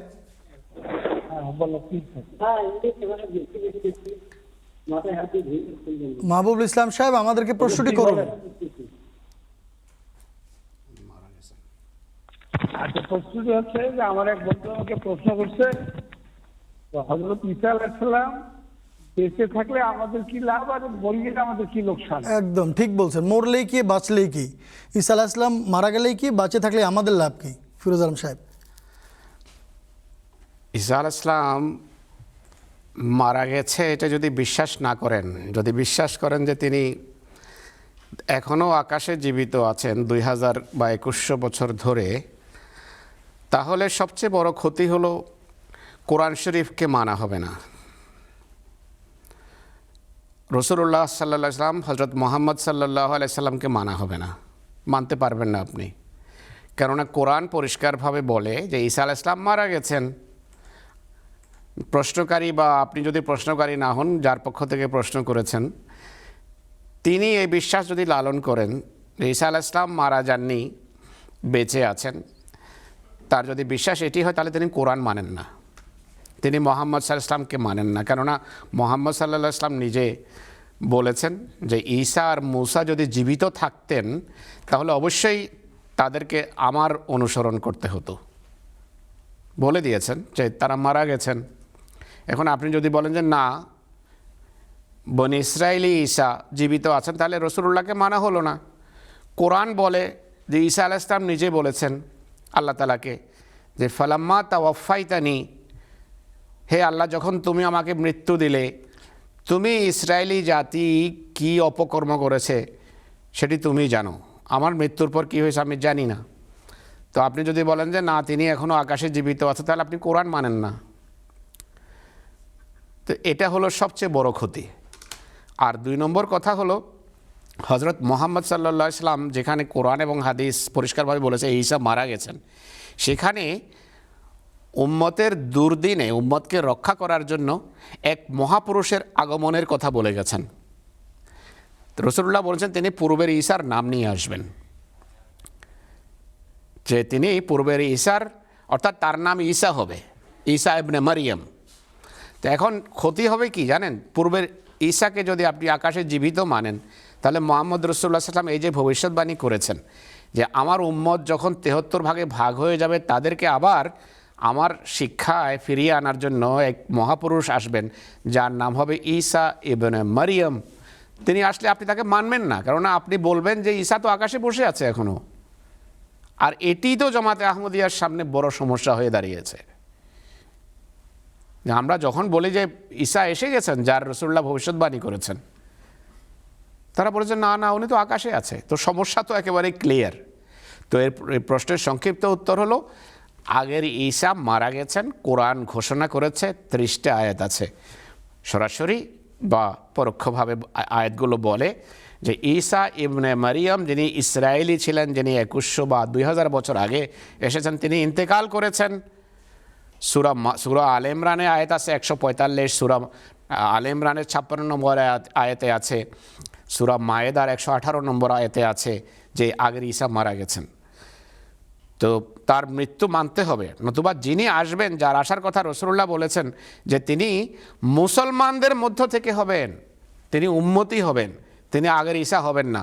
ইমামুকুম মিনকুম, মুসলমানদেরকে কসম খেয়ে বলছেন যে আল্লাহর কসম তোমাদের মাঝে ইবনে মরিয়ম আসবেন, কিন্তু এই কথা মনে করো না যে আগের ঈসা, আগের ইবনে মরিয়ম। ইমামুকুম মিনকুম, তিনি তোমাদের মধ্য থেকে হবেন, অর্থাৎ মুসলমানদের মধ্য থেকে হবেন। মিনকুম অর্থাৎ আমার উম্মতি হবে, উম্মতি নবী হবেন তিনি বাইরে থেকে আসবেন না। তো যদি না মানেন, তাহলে যদি এই বিশ্বাস না করেন যে তিনি মারা গেছেন, ক্ষতি হলো যে আসবে তাকে আপনি মানবেন না, মানতে পারবেন না, কেননা আপনি তখন অযৌক্তিক দুটো অবস্থানের উপর থাকবেন। তো আল্লাহ তাআলা এটি থেকে রক্ষা করুন আপনাকে। ধন্যবাদ আপনাকে মাহবুবুল ইসলাম সাহেব। আপনার যিনি বন্ধু প্রশ্ন করেছিলেন ঈসা আলাইহিসসালামের জীবন মৃত্যুর বিষয় নিয়ে, আশা করি উত্তর পেয়ে গেছেন। আপনাদেরকে অনুরোধ করব যে আপনারা আমাদের অনুষ্ঠান 4 দিনের দেখতে থাকুন। যদি আরও কোনো প্রশ্ন মাথায় আসে বা কোনো উত্তর অস্পষ্ট লাগে আপনার কাছে, তাহলে আবার আমাদের কাছে আসতে পারেন। ইনশাআল্লাহ আমরা এই প্ল্যাটফর্ম থেকে উত্তর দেওয়ার চেষ্টা করব।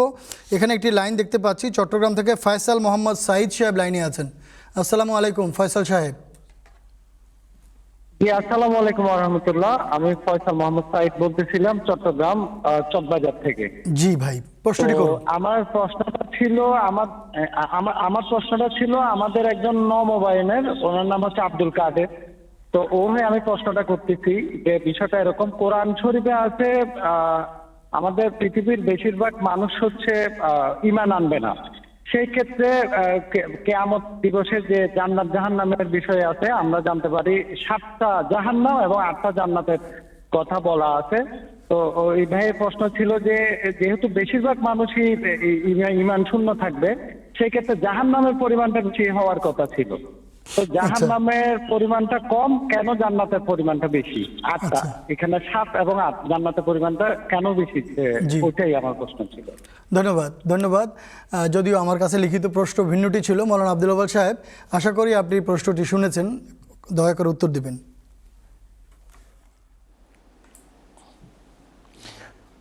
ধন্যবাদ প্রশ্নকারীকে। তিনি গভীরভাবে চিন্তা করছেন আল্লাহ এবং রসুলের শিক্ষার বিষয়। এটা অত্যন্ত আনন্দের একটা বিষয়। হুজুর সাল্লাল্লাহু আলাইহি ওয়াসাল্লাম যে সমস্ত বর্ণনা জান্নাত এবং জাহান্নামের প্রদান করেছেন, ওইটা আল্লাহর পক্ষ থেকে জেনে প্রদান করেছেন। কোরআন শরীফে জান্নাত এবং জাহান্নামের যে বিবরণ দেওয়া আছে, সেখানে এই কথাও বলা আছে আরজুহাস সামাওয়াতু ওয়াল আরজ, জান্নাতে এসো, সেই জান্নাতের দিকে তোমরা ধাবিত হও যে জান্নাতের বিস্তার এবং বিস্তৃতি আকাশ এবং পৃথিবী সম। হুজুর সাল্লাল্লাহু আলাইহি ওয়াসাল্লামের কাছে সাহাবীরা প্রশ্ন করলেন, যদি জান্নাতি সব জায়গা নিয়ে থাকে তাহলে জাহান্নামটা কোথায়?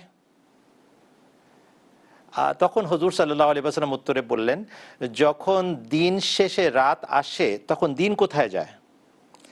একই স্থানে একটু আগে দিন ছিল, এখন রাত হয়েছে, দিনটা গেল কোথায়? হুজুর সাল্লাল্লাহু আলাইহি ওয়াসাল্লাম বুঝাতে চেয়েছেন যে এই যে জান্নাত এবং জাহান্নামের বিষয়টি, এটি একটি আপেক্ষিক বিষয়, এমন একটি বিষয় যে তোমরা এটা এখনো পুরোপুরিভাবে অনুধাবন করতে পারছো না।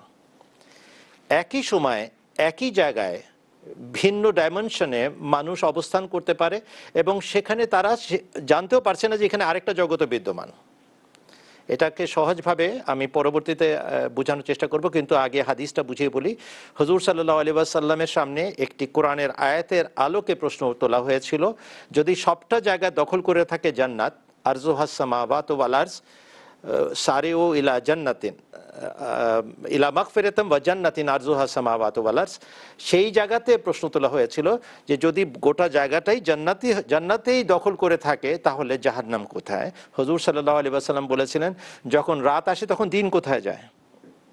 বুঝিয়েছেন যে তোমাদের এই ক্ষমতা নাই বুঝার যে একই জায়গায় ভিন্ন ভিন্ন জগৎ বিদ্যমান থাকতে পারে। এটা ছিল হুজুর সাল্লাল্লাহু আলাইহি ওয়াসাল্লামের উত্তর। এখন যখন আমরা ব্যাপারটা বুঝে গেলাম যে এটা আল্লাহ তাআলার এক মহান সৃষ্টির রহস্য, যে একই জায়গায় ভিন্ন ভিন্ন জগৎ তিনি সৃষ্টি করতে পারেন, তাহলে 7টা নাম আর 8টা নাম নিয়ে যদি আমরা বিতর্কে লিপ্ত হই তাহলে আমরা বোকামি করব। কেননা আল্লাহ তাআলা সমস্ত স্থান এবং পাত্রের অধিকারী এবং স্রষ্টা। তিনি একটি নাম বলেও সব কিছুর চেয়ে বড় এবং বৃহৎ এবং বিস্তৃত জায়গা সৃষ্টি করতে সক্ষম। অর্থাৎ তিনি যদি 7টি জান্নাত না বলে যদি উনি বলতেন যে না একটি জান্নাত আছে, তাহলেও কিন্তু পুরো জাহান্নামের চেয়ে বেশি মানুষকে তিনি সেখানে স্থান দিতে পারতেন। আমরা যেটা জানতে পারি কোরআন শরীফের শিক্ষার আলোকে এবং হযরত মুহাম্মদ মুস্তাফা সাল্লাল্লাহু আলাইহি ওয়াসাল্লামের বর্ণনার আলোকে, সেটি হচ্ছে জাহান্নাম একটি হাসপাতালের নাম, যেখানে আধ্যাত্মিক সংশোধন এবং চিকিৎসা করা হবে। কিন্তু মানব সৃষ্টির উদ্দেশ্য আল্লাহর রহমতের ভাগী করা, আল্লাহ তাআলার অনুগ্রহের ভাগী করা। ফালিযালিকা খালাকাহুম, এই কারণেই আল্লাহ তাআলা তাদেরকে সৃষ্টি করেছেন যেন তারা আল্লাহর বৃহত্তর গুণ, আল্লাহর রহমানিয়ত, রহিমিয়ত এবং তার ফজল, অনুগ্রহ, তা সে সম্পর্কে তারা জানতে পারে এবং সেটাকে রপ্ত করতে পারে এবং সেটাকে ভোগ করতে পারে। এই জন্য হাদিস শরীফ পাঠে এটাও জানা যায় যে এমন এক যুগ আসবে যখন জাহান্নামের আগুন নিভিয়ে দেওয়া হবে এবং জাহান্নামের দরজা জানলা বাতাসে বাড়ি খাবে, যেরকম একটি শূন্য গৃহ বা প্রাসাদ বা বাড়ি বা ভবন খালি অবস্থায় থাকে। কি জানা গেল? হুজুর সাল্লাল্লাহু আলাইহি ওয়াসাল্লামের এই সুসংবাদ জানিয়ে দিল যে চিকিৎসা শেষে দীর্ঘ সময়, অনেক দীর্ঘ সময়, যেটা আমাদের মানব ভাষায় চিরকাল, এক দীর্ঘ সময় পার করার পর এই চিকিৎসা সম্পাদনে যখন আল্লাহ তাআলা সন্তুষ্ট হবেন যে এদের রোগ বালাই সেরে গেছে, সংশোধন হয়ে গেছে, তখন আল্লাহ তাআলা সবাইকে জান্নাতে দিয়ে দিবেন। অতএব এই বিতর্ক নাই যে জাহান্নামের নাম কয়টি দেওয়া হয়েছে আর জান্নাতের নাম কয়টি দেওয়া হয়েছে। বিতর্ক এইটুক যে আল্লাহ তাআলার অনুগ্রহ কি শেষ পর্যন্ত আমাদেরকে উদ্ধার করবে? উত্তর হচ্ছে হ্যাঁ, উত্তর আমাদেরকে উদ্ধার করবে এবং আল্লাহ তাআলার এই মহান অনুগ্রহ আমাকে উদ্ধার করে, আমাদেরকে উদ্ধার করে জান্নাতে নিয়ে যাবে। আর তখন আল্লাহ তাআলার সৃষ্টির মূল উদ্দেশ্য সাধিত হবে এবং এই কারণেই আমরা আশা করি যে শেষ পর্যন্ত আল্লাহ তাআলা আমাদের প্রতি দয়া করবেন এবং মানব জাতিকে উদ্ধার করে পার করে দিবেন। এটা হচ্ছে দীর্ঘ একটা আলোচনার সারাংশ। এখন এই যুগের লোকদের জন্য ডাইমেনশনটা বোঝানো দরকার, কেননা নতুন প্রজন্ম জেনজির আমলে আমরা বাস করছি, তাদেরকে বুঝাচ্ছি। হযরত খলিফাতুল মসিহ রাবে খুব মজা করে এই কথাটা বলতেন যে আমরা যে এইখানে 4 ডাইমেনশনাল জগতে বসে আছি, এভাবে বলি যে দৈর্ঘ্য, প্রস্থ, উচ্চতা বা ঘনত্ব এর সাথে সময়কে জুড়ে দেন, 4 ডাইমেনশনাল একটি জগৎ তৈরি হয়ে যায়। এর সাথে আপনি কি আরেকটা জগৎ চিন্তা করতে পারেন যে একই সময় বিরাজমান? হুজুর বলতেন হ্যাঁ, বিরাজমান। এইখানে রেডিও ওয়েভস আছে, অথচ সেটা আমরা দেখতে পাচ্ছি না, অনুভব করতে পারছি না। এইখানে টেলিভিশন রেজ আছে এবং ওই যে আলট্রাভায়োলেট রেজ আছে, বিভিন্ন রকমের রেজ আছে, এখানে রশ্মি আছে যেগুলো আমরা খালি চোখে দেখতে পাচ্ছি না, কিন্তু বিরাজ করছে একই সাথে এই কামরাতে আছে। এই সময় আমরা যেখান থেকে সম্প্রচার করছি সেখানে নানা ধরনের রেজ এবং কিরণ এবং রশ্মি কার্যকর হচ্ছে, যার কারণে আপনারা আপনাদের টেলিভিশন স্ক্রিনে আমাদের এই ছবি দেখতে পাচ্ছেন। তার মানে আমাদের যে জগৎ আছে, দৃশ্যমান জগৎ, এর বাইরেও একটি জগৎ এখানে বিরাজমান, কিন্তু আমরা খালি চোখে এটা দেখতে পাচ্ছি না, অনুভবও করতে পারছি না। কিন্তু তার পরিণতি এবং পরবর্তী ফলাফল আমরা টেলিভিশন স্ক্রিনে ধরতে পারছি। ঠিক একইভাবে আল্লাহ তাআলাও একই জায়গায় একাধিক জগৎ সৃষ্টি করতে সক্ষম, এবং সেখানে বিস্তৃতির কোনো সীমা পরিসীমা নিয়ে আমাদের দুশ্চিন্তাগ্রস্ত হওয়ার কারণ নাই। কেননা আল্লাহ তাআলা সমস্ত বিস্তৃতির অধিকারী, তিনি চাইলেই ওয়াসেউন, তিনি যে কোনো জায়গায় বিস্তৃতি দান করতে পারেন এবং করে থাকেন। ধন্যবাদ আপনাকে প্রশ্নকারীকে প্রশ্ন করার জন্য। ধন্যবাদ আপনাকেও মৌলানা সাহেব উত্তর দেওয়ার জন্য। ভাই ফয়সাল সাহেব এবং আপনার সঙ্গে নবাগত আহমদী আব্দুল কাদের সাহেবকেও ধন্যবাদ প্রশ্ন করার জন্য। আমি দেখতে পাচ্ছি নাসির আহমদ ফ্লোরিডা যুক্তরাষ্ট্র থেকে লাইনে আছেন, তার সঙ্গে কথা বলা যায়? নাসির আহমদ, আসসালামু আলাইকুম। ওয়ালাইকুম আসসালাম। জি, আপনার প্রশ্নটি করুন। নাসির আহমদ ফ্লোরিডা থেকে বলছি। জি, আমরা বর্তমান বিশ্বে আমরা দেখতে পাচ্ছি যে আল্লাহ তাআলার অস্তিত্বে যতটুকু না বিশ্বাস মানুষের আছে, বিশেষ করে মুসলমানদের, তার চেয়ে জিনের অস্তিত্বের বিশ্বাসী মানুষ বেশি। আচ্ছা, কিন্তু আহমদীরা কিন্তু এই বিষয়ে তেমন একটা কথা বলেন না, তেমন আলোচনাও হয় না, তেমন একটা বিশ্বাস নিয়ে। অনেক মানুষ আছে, এমন একটা মানুষ আমি দেখছি যে তিনি আহমদী হওয়ার পূর্বে জিন নিয়ে তার একটা ধারণা ছিল যে মনে হয় নাই। যখন আহমদী হলেন তারপর তিনি আহমদীকে জিজ্ঞেস করলেন, আপনারা কি জিনে বিশ্বাস করেন? তখন তিনি আহমদী বললেন, না, তারা জিনে বিশ্বাস করে না। তখন তিনি খুব খুশি হলেন, তার বিশ্বাসের একটা মিল হলো। আচ্ছা, তো কিন্তু প্রশ্নটা হলো যে এমন একটা বিশ্বাস মানুষের আছে, এই বিশ্বাসগুলো খণ্ডন করা দরকার। আচ্ছা, এই যে কি কারণে এটা? যেমন কুরআন শরীফে জিন সম্পর্কে বলা হয়েছে, জিন নামে সূরা আছে, মসজিদুল জিন নামে একটা মসজিদ আছে। মানুষ কিন্তু এগুলা বিশ্বাস করে, এমনকি বাংলাদেশের বিভিন্ন টিভি চ্যানেলে টকশো করা হয় এবং জিনের অস্তিত্ব প্রমাণের জন্য চেষ্টা করা হয়। আচ্ছা, তো আপনার প্রশ্নটা হচ্ছে যে আহমদীরা জিন বিশ্বাস করে কি করে না, আর যদি করে তাহলে কোন জিনে বিশ্বাস করে, এটাই তো? হ্যাঁ, বিশ্বাস করে, কিন্তু আলোচনা কেন এটা প্রকাশ করা হয় না? আচ্ছা, এটা ঠিক আছে, আমরা আপনার প্রশ্ন পেয়ে গেছি। মাওলানা ফিরোজ আলম সাহেবের কাছে রাখছি। মাওলানা সাহেব, এই একই ধরনের প্রশ্ন আমাদের চট্টগ্রাম থেকে শামসুল ইসলাম সাহেবও করেছেন। জিন মানে কি, জিন কি মানুষ, জিন শব্দের অর্থ কি জানতে চাই। তো দুটি প্রশ্নই আপনার কাছে রাখলাম, দয়া করে উত্তর দিবেন। ওনার এই যে যিনি ফ্লোরিডা থেকে নাসির উদ্দিন সাহেব যে প্রশ্ন করেছেন, নাসির উদ্দিন ওনার নাম, ওনার প্রশ্ন শুনে আমার মনে হচ্ছে যে উনি চাচ্ছেন যে মানে আমাদের প্রোগ্রামের 50% সময় জিনকে দেওয়া উচিত, 50% মানুষকে দেওয়া উচিত। মানে এত জিন কোথায় গেল? আহমদীরা কেন কথা বলেন এই জিন সম্পর্কে? কোরআন শরীফ যে জিনের কথা বলে, আহমদিয়া মুসলিম জামাত সেই জিনে বিশ্বাস করে।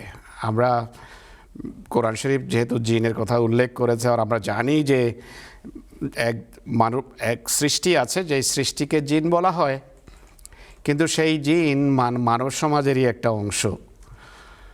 সে ওই ধরনের জিন নয় যেই জিন মৌলবীর মাথায় ভর করে আছে, বা যেই জিন বাংলাদেশের গুণকের মাথায় আছে, যেই জিনকে বিভিন্নভাবে ব্যবসার মাধ্যম হিসেবে তারা ব্যবহার করে থাকে, জিন বের করে বা জিনকে কাজে লাগিয়ে পয়সা উপার্জন করে, বা কাউকে উপার্জন করতে সাহায্য করে, বা কাউকে কোনো প্রেমিকার মন জয় করার জন্য ব্যবহার করে। এই ধরনের ফালতু জিনে আমরা বিশ্বাস করি না। আমি এই প্রশ্ন এভাবেও করতে পারি প্রশ্নকারীর কাছে, বা যার পক্ষ থেকে তিনি করেন না কেন, যে যারা জিনে কথা থেকে বোঝা যাচ্ছে যে দুনিয়াতে জিন আর মানুষ সমান সমান আছে। তো এখন তারা দেখাক যে বিভিন্ন জায়গায় যুদ্ধ হচ্ছে, মানুষই যুদ্ধ করছে দোনো সাইডে, জিনেরা কোথায়? এরা এসে যুদ্ধ করে না কেন?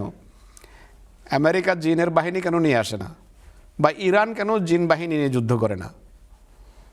বা ইয়েমেনের জিন বাহিনী কই?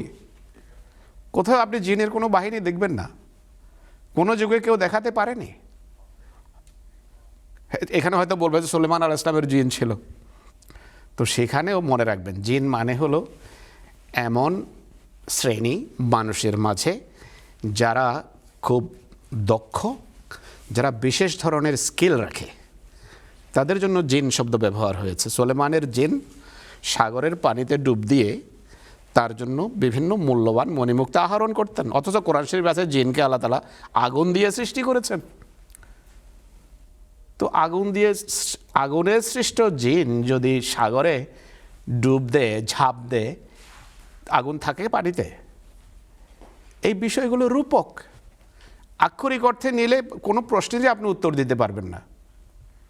জিন মসজিদের কথা বলেছেন, তো এইটি হয়তো সেই বিশেষ গোত্রের কথা বলা হয়েছে যারা যেই জায়গায় এসে মোহাম্মদ রসুল্লাহর সাথে সাক্ষাৎ করেছেন রাতের অন্ধকারে, নসিবিন অঞ্চল থেকে, আফগানিস্তান বা ইরাকের একটা অঞ্চলের নাম এটি। সেখান থেকে এসে রাতের বেলা গোপনে মানব দৃষ্টির আড়ালে বিরোধিতা এড়ানোর জন্য, সমাজের তৎকালীন মোল্লাদেরকে এড়ানোর জন্য, মোল্লার ভয়ে রাতের অন্ধকারে লুকিয়ে সত্য শোনার জন্য মোহাম্মদ সাল্লাল্লাহু আলাইহি ওয়াসাল্লামের কাছে এসেছিলেন। এই যে লুকানোর সেন্সটা আছে, এই কারণে জিন বলা হয়েছে। গোপনে এসেছেন, দূর থেকে এসেছেন, সুদূর অঞ্চলে যারা বসবাস করে, লোকচক্ষুর আড়ালে, যারা সভ্যতা থেকে দূরে থাকে, যেখানে জনবসতি আছে সেই অঞ্চল থেকে দূরে থাকে, তাদের জন্য জিন শব্দ ব্যবহার হয়েছে। এবং জিন শব্দ এ ধরনের লোকদের জন্য ব্যবহার হয়। তো মানুষেরই একটা শ্রেণী এমন আছে যারা খুব অহংকারী, খুব রাগী, যারা তাদের জন্য জিন শব্দ ব্যবহার হয়েছে, খুব স্কিল্ড, কুশলী, দক্ষ কোনো ক্ষেত্রে, কোনো জ্ঞানের কোনো জগতে, তাদের জন্য জিন শব্দ ব্যবহার হয়। যারা সাধারণত মানব চক্ষুর আড়ালে থাকে তাদের জন্য জিন শব্দ ব্যবহার হয়েছে। তো এইসব ব্যাখ্যা থেকে পরিষ্কারভাবে বুঝতে হবে যে মানুষেরই এমন একটা শ্রেণী যাদের মাঝে আত্মগোপনের, লুকানোর, লোকচক্ষুর আড়ালে থাকার বা গোপনে কোনো কাজ করার বা কোনো ষড়যন্ত্র করার, লোকচক্ষুর আড়ালে থেকে, যারাই লোকচক্ষুর আড়ালে থেকে ষড়যন্ত্র করে তাদের জন্য জিন শব্দ প্রযোজ্য। আর এমন লোক অনেক আছে। পাশ্চাত্যের দাজ্জালি জাতির ভিতর বেশিরভাগ জিন। তারা এটাই তো করছে, নিরীহ বিভিন্ন দেশের বিরুদ্ধে, সংস্কৃতির বিরুদ্ধে, জাতির বিরুদ্ধে। আর যারাই এমন কাজ করছে তারা সবাই জিন। তো জিন তো বুঝতে অসুবিধা নেই, আমরা জানি জিন আছে, আমরা মানি। কিন্তু মানুষ যে অর্থে জিন মানে সেই অর্থে যদি তাদের মানতেই হয়, তো আমি যেভাবে বললাম যে জিন বাহিনী দেখাও না কোথায় যুদ্ধ করছে, মুসলমানদের পক্ষে বা আমেরিকার বিপক্ষে বা আমেরিকার পক্ষে বা অন্য জাতির পক্ষে। এক ধরনের প্রাণী বা জীব যারা আনুবীক্ষণিক জীব, যাদেরকে খালি চোখে যাদেরকে দেখা যায় না, তাদের জন্য জিন শব্দ ব্যবহার হয়েছে। কিন্তু সেটাও দৃষ্টির আড়ালে থাকার কারণে। যেই কোনো জিনিস আড়ালে থাকে, দেখা যায় না, সেটার জন্য আরবিতে জিন শব্দ ব্যবহার হয়। সাপের জন্য জিন শব্দ ব্যবহার, সাপের জন্য জান শব্দ ব্যবহার হয়েছে কোরআন শরীফে। জিন মানে একই রুট থেকে উদ্ভূত শব্দ এটি। তো হাড়ের ভিতর যে জীবাণু থাকে বা ব্যাকটেরিয়া থাকে, রাসূলুল্লাহ বলেছে সেটাও জিন। সেই হাড় ব্যবহার করো না, হাদিসে আছে, হাদিসে লেখা আছে। সাহাবীদেরকে বললেন যখন ইস্তেঞ্জা করো হাড় দিয়ে করো না। মরুভূমিতে ওই রাসূলুল্লাহ মরুভূমির অবস্থা সামনে রেখে কথা বলেছেন। কেন বললেন? সেটা জিনের খাদ্য। হাড় কোন জিন খায়? ব্যাকটেরিয়া হাড় খায়। তো জিন অনেক আছে, কিন্তু ওই মৌলবীর মাথার জিনে আমরা বিশ্বাস করি না। ধন্যবাদ ভাই নাসির সাহেব এবং চট্টগ্রাম থেকে যে ভাই প্রশ্ন করেছিলেন। আশা করি বিষয়টি আপনাদের কাছে স্পষ্ট। ইসলাম আমাদেরকে যে শিক্ষা যেভাবে দিয়েছে আমরা সেই শিক্ষা সেভাবেই আমরা মানার এবং অনুসরণ করার চেষ্টা করি। এটাই আহমদিয়া জামাত, এটাই আহমদিয়া জামাতের শিক্ষা। আমরা এবার বাংলাদেশ স্টুডিওতে যাব। আমি এখানে অনেকক্ষণ যাবৎ মাওলানা মোস্তাফিজুর রহমান সাহেবকে বসিয়ে রেখেছি, আমি একটু ক্ষমাও চাচ্ছি তার কাছে। কিন্তু আপনার কাছে একটি মৌলিক প্রশ্ন আমি নিয়ে যেতে চাই। যেভাবে আমরা অনুষ্ঠানের শুরুতে অবতারণা করেছিলাম যে আমাদের বিরুদ্ধে বাজারে অপপ্রচার চলছে, এরকম একটা অপপ্রচার বা ইসলামী পরিভাষা নিষিদ্ধ করার প্রসঙ্গে রয়েছে। পাকিস্তানে মোল্লাতন্ত্রের অনুকরণে বাংলাদেশেও নিষেধাজ্ঞা জারির দাবি তোলা হচ্ছে আহমদীদের বিরুদ্ধে। এ বিষয়ে আহমদিয়া জামাতের মূল্যায়ন কি বা আহমদিয়া জামাতের বক্তব্য কি, আপনি যদি আমাদের কাছে স্পষ্ট করেন।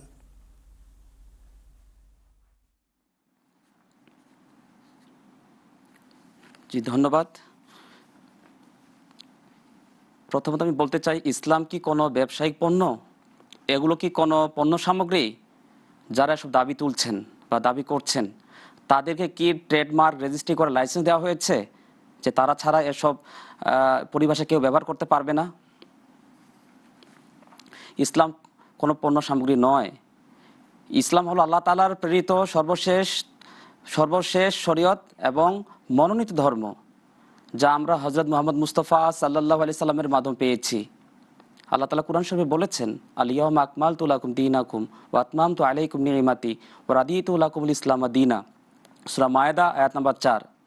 সেখানে আল্লাহ তাআলা স্পষ্ট বলেছেন, আজ আমি তোমাদের জন্য তোমাদের দিনকে পূর্ণ করলাম, তোমাদের প্রতি আমার নেয়ামত পরিপূর্ণ করলাম এবং ইসলামকে তোমাদের দিন হিসেবে মনোনীত করলাম। হজরত মুহাম্মদ সাল্লাল্লাহু আলাইহি সাল্লাম যে ধর্ম বিশ্বাসকে, হজরত রসুল করিম সাল্লাল্লাহু আলাইহি সাল্লাম যে ধর্ম বিশ্বাসকে, যেসব ইবাদত বন্দেগী, যে রীতি পদ্ধতিকে ইসলাম নামে সংজ্ঞায়িত করেছেন, তাই হলো ইসলাম। অনুরূপভাবে মহানবী সাল্লাল্লাহু আলাইহি সাল্লাম যে কাজটির জন্য ভিন্ন ভিন্ন শব্দ বা পরিভাষা ব্যবহার করেছেন, মহানবী সাল্লাল্লাহু আলাইহি সাল্লামকে মান্যকারী এবং তার অনুসারী হবার দাবিদার প্রত্যেক ব্যক্তি সেই পরিভাষা ব্যবহার করার অধিকার রাখেন। এমনকি ইসলামের এমন অনেক পরিভাষা রয়েছে যা পূর্ববর্তী বিভিন্ন জাতির ক্ষেত্রে ব্যবহৃত হয়েছে। আল্লাহ তাআলা স্বয়ং যেখানে তাদের জন্য সেসব পরিভাষা ব্যবহার করেছেন, সেক্ষেত্রে তাতে কে বাধা দিতে পারে? আহমদিয়া মুসলিম জামাত মনে প্রাণে এবং কর্মে নিষ্ঠাবান মুসলমানদের একটি জামাত। আমরা লা ইলাহা ইল্লাল্লাহ মুহাম্মাদুর রাসূলুল্লাহ কালেমায় বিশ্বাসী। ইসলামের 5টি স্তম্ভ কালেমা, নামাজ, রোজা, হজ এবং যাকাত মান্যকারী এবং পালনকারী একটি জামাত। এছাড়াও ইমানের যে যতগুলো বিষয় রয়েছে সবগুলোই আমরা আমল করার চেষ্টা করি। আমানতু বিল্লাহি ওয়া মালাইকাতিহি ওয়া কুতুবিহি ওয়া রুসুলিহি ওয়াল ইয়াউমিল আখির ওয়াল কাদরি খাইরি ওয়া শাররি মিনাল্লাহি তাআলা ওয়াল বাসি বাদাল মাউত। অর্থাৎ আমরা আল্লাহর উপর ঈমান রাখি, তার ফেরেশতাগণের উপর ঈমান রাখি, তার কিতাবসমূহের উপর ঈমান রাখি, তার নবী রাসূলগণের উপর ঈমান রাখি, ভালো মন্দের পরকালের উপর ঈমান রাখি, ভালো মন্দের উপর ঈমান রাখি এবং পুনরুত্থান দিবসের উপরও ঈমান রাখি। তাহলে অর্থাৎ আহলে সুন্নাত ওয়াল জামাত যেসব বিষয়কে ইসলাম বলে ঘোষণা করে, আমরা তাদের সাথে সম্পূর্ণভাবে সহমত পোষণ করি। কার এ অধিকার আছে আমাদের এই পরিচয় ছিনিয়ে নেবে? ভাবটা এমন যেন এই নামধারী আলেম ওলামারা একজন মানুষকে বলবে যে আজ থেকে তুই গরু, অতএব তুই গরুর মতো হাঁটবি এবং গরুর মতো হাম্বা হাম্বা শব্দ বের করবি। আর এই অধুনা কালের আলেম উলামারা এটাই চায়। তাদেরকে এই লাইসেন্স কে ইস্যু করেছে যে সোল এজেন্ট, তারা যাকে চাইবে তারা তাদের মুসলমান বলবে, আর যাদেরকে তারা পছন্দ করবে না তাদেরকে কাফের ঘোষণা করবে? এই এখতিয়ার তাদেরকে দিয়েছে। আর কুরআন ও হাদিসের যেসব পরিভাষা ব্যবহার হয়েছে তাদের কাছ থেকে যারা ক্রয় করবে তারা গ্রহণ করবে বা সেই পরিভাষা ব্যবহার করতে পারবে, আর যারা তাদের কাছে গ্রহণীয় হবে না তারা এই পরিভাষা ব্যবহার করতে পারবে না। খুবই হাস্যকর বিষয়। মহানবী হযরত মুহাম্মদ মুস্তাফা সাল্লাল্লাহু আলাইহি সাল্লাম ১৫০০ বছর পূর্বে এসব আলেম উলামার পরিচয় তুলে ধরেছেন। তিনি তাদেরকে ফিতনাবাজ বলেছেন। তিনি বলেছেন, উলামা উহুম শাররুম মান তাহতা আদিবিস সামাই মিন ইনদিহিম তাখরুজুল ফিতনাত ওয়া ফীহিম তাউদ। অর্থাৎ তাদের আলেম উলামাগণ আকাশের নিচে সবচেয়ে নিকৃষ্ট জীবে পরিণত হবে, তারাই ফিতনা সৃষ্টি করবে এবং তাদের মধ্যে ফিতনা ফিরে যাবে। আমরা দেখতে পাচ্ছি, সচক্ষে দেখছি যে কারা আজকে দেশে অরাজকতা সৃষ্টি করছে, কারা ফিতনা সৃষ্টি করছে। অতএব সবাই সাবধান। পরিশেষে আমি বলবো, প্রত্যেক বিবেকবান ব্যক্তি এবং সুস্থ বুদ্ধির ব্যক্তি এটা জানতে পারেন যে তাদের দাবি কতটা অযৌক্তিক এবং অন্তঃসার শূন্য। আমরা রাসূল করিম সাল্লাল্লাহু আলাইহি সাল্লামকে মনে প্রাণে বিশ্বাস করি। জামাতে আহমদের প্রতিষ্ঠাতা তিনি বলেছেন যে আমি যা কিছু পেয়েছি হযরত মুহাম্মদ মুস্তাফা সাল্লাল্লাহু আলাইহি সাল্লামের মাধ্যমে পেয়েছি। তিনি বলেছেন, वो पेश हुआ हमारा जिससे है नूर सारा नाम उसका है मुहम्मद दिलबार मेरा यही है। মৌলানা মুস্তাফিজ সাহেব, ধন্যবাদ। আমাদেরকে অনুষ্ঠান গোটাতেও হবে, একদম শেষ দিকে এসে গেছি। চমৎকার আলোচনা শুনছিলাম। এখানে আমি দু একটা ফোন কল নিতে চাই। আলী আহমদ পেয়াদার সাহেব এখন লাইনে এসছেন আবার কৃষ্ণনগর থেকে। আসসালামু আলাইকুম আলী আহমদ পেয়াদার সাহেব। জি ভাই, আপনার প্রশ্নটি করুন। আমার প্রশ্ন, আপনি জামাত আলাদা কেন? আচ্ছা, আপনাদের জামাত আলাদা কেন? ধন্যবাদ। এক কথায় সুন্দর প্রশ্ন। মৌলানা আব্দুল ওয়াহাব সাহেবের কাছে যাব। ঠিক আরেক ভাই ইসমাইল হোসেন নিলয়, দিনাজপুর ডোহান্ডা থেকে, তিনি একজন অতিথি। তিনি বলছেন আমি ফোনে কথা বলবো না, কিন্তু আপনাদের কাছে আমার একটা প্রশ্ন। আমি মাদ্রাসায় পড়ি, আমি শুনেছি যে আপনারা শেষ নবী হজরত মোহাম্মদ সাল্লাল্লাহু আলাইহি ওয়াসাল্লামকে মানেন না। আর এই আলী আহমদ পেয়াদা সাহেবের প্রশ্ন যে আপনাদের জামাত আলাদা কেন? এই দুটি প্রশ্নের যদি সংক্ষেপে আউয়াল সাহেব উত্তর দিতেন।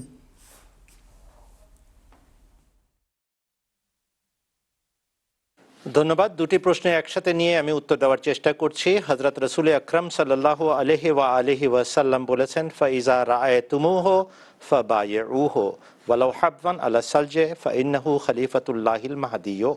ইবনে মাজাহ শরীফের বাব খুরুজুল মাহদি অধ্যায়ে এই হাদিস বিদ্যমান। হুজুর সাল্লাল্লাহু আলাইহি ওয়াসাল্লাম তার উম্মতকে আদেশ দিয়ে বলেছেন, যখন তোমরা ইমাম মাহদি আলাইহিসসালাতু ওয়াসসালামের সংবাদ পাবে তখন তার হাতে তোমরা বয়াত করবে।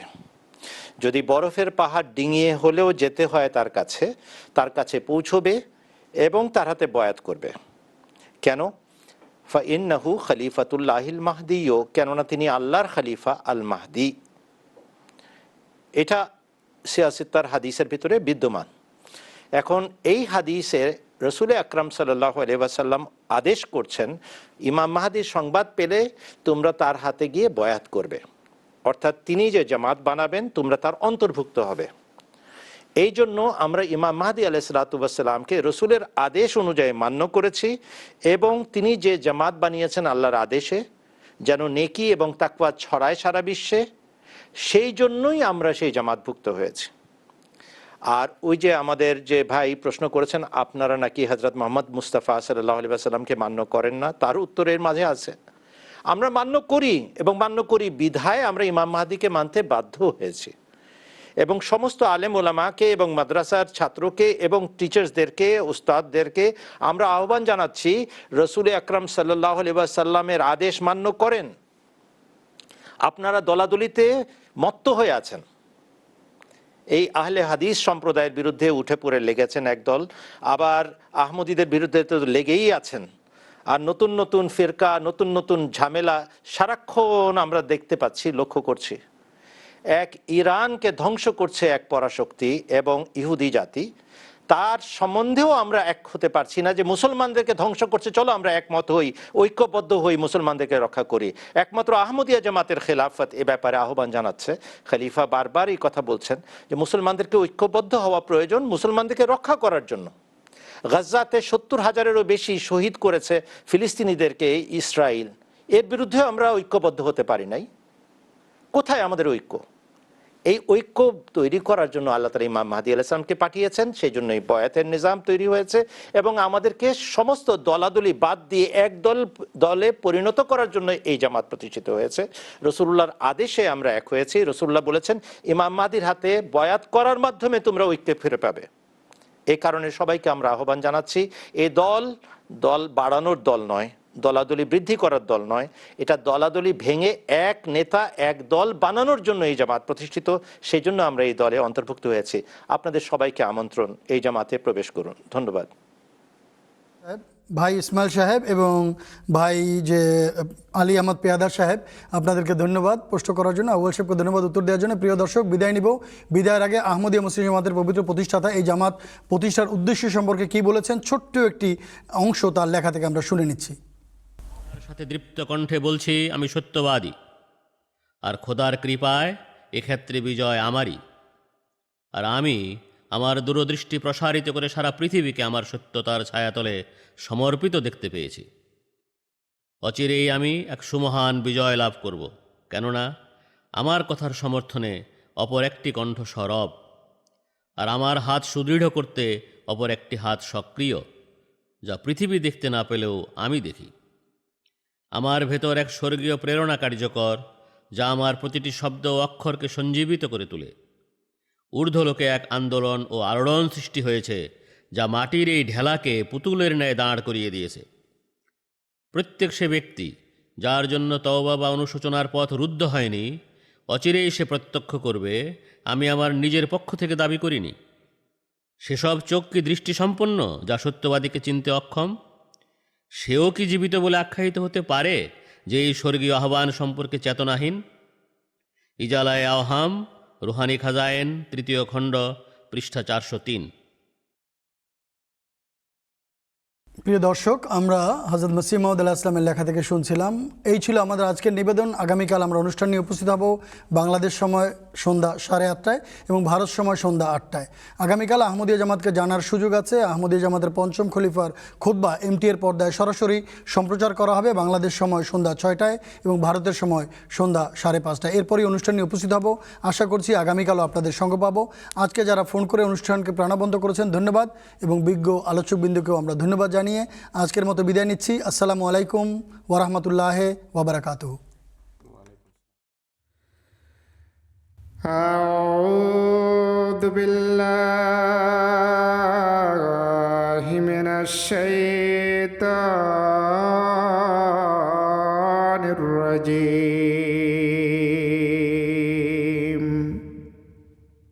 ওয়া কুলিল হাক্কু মির ربكم فمن شاء فليؤمن ومن شاء فليكفر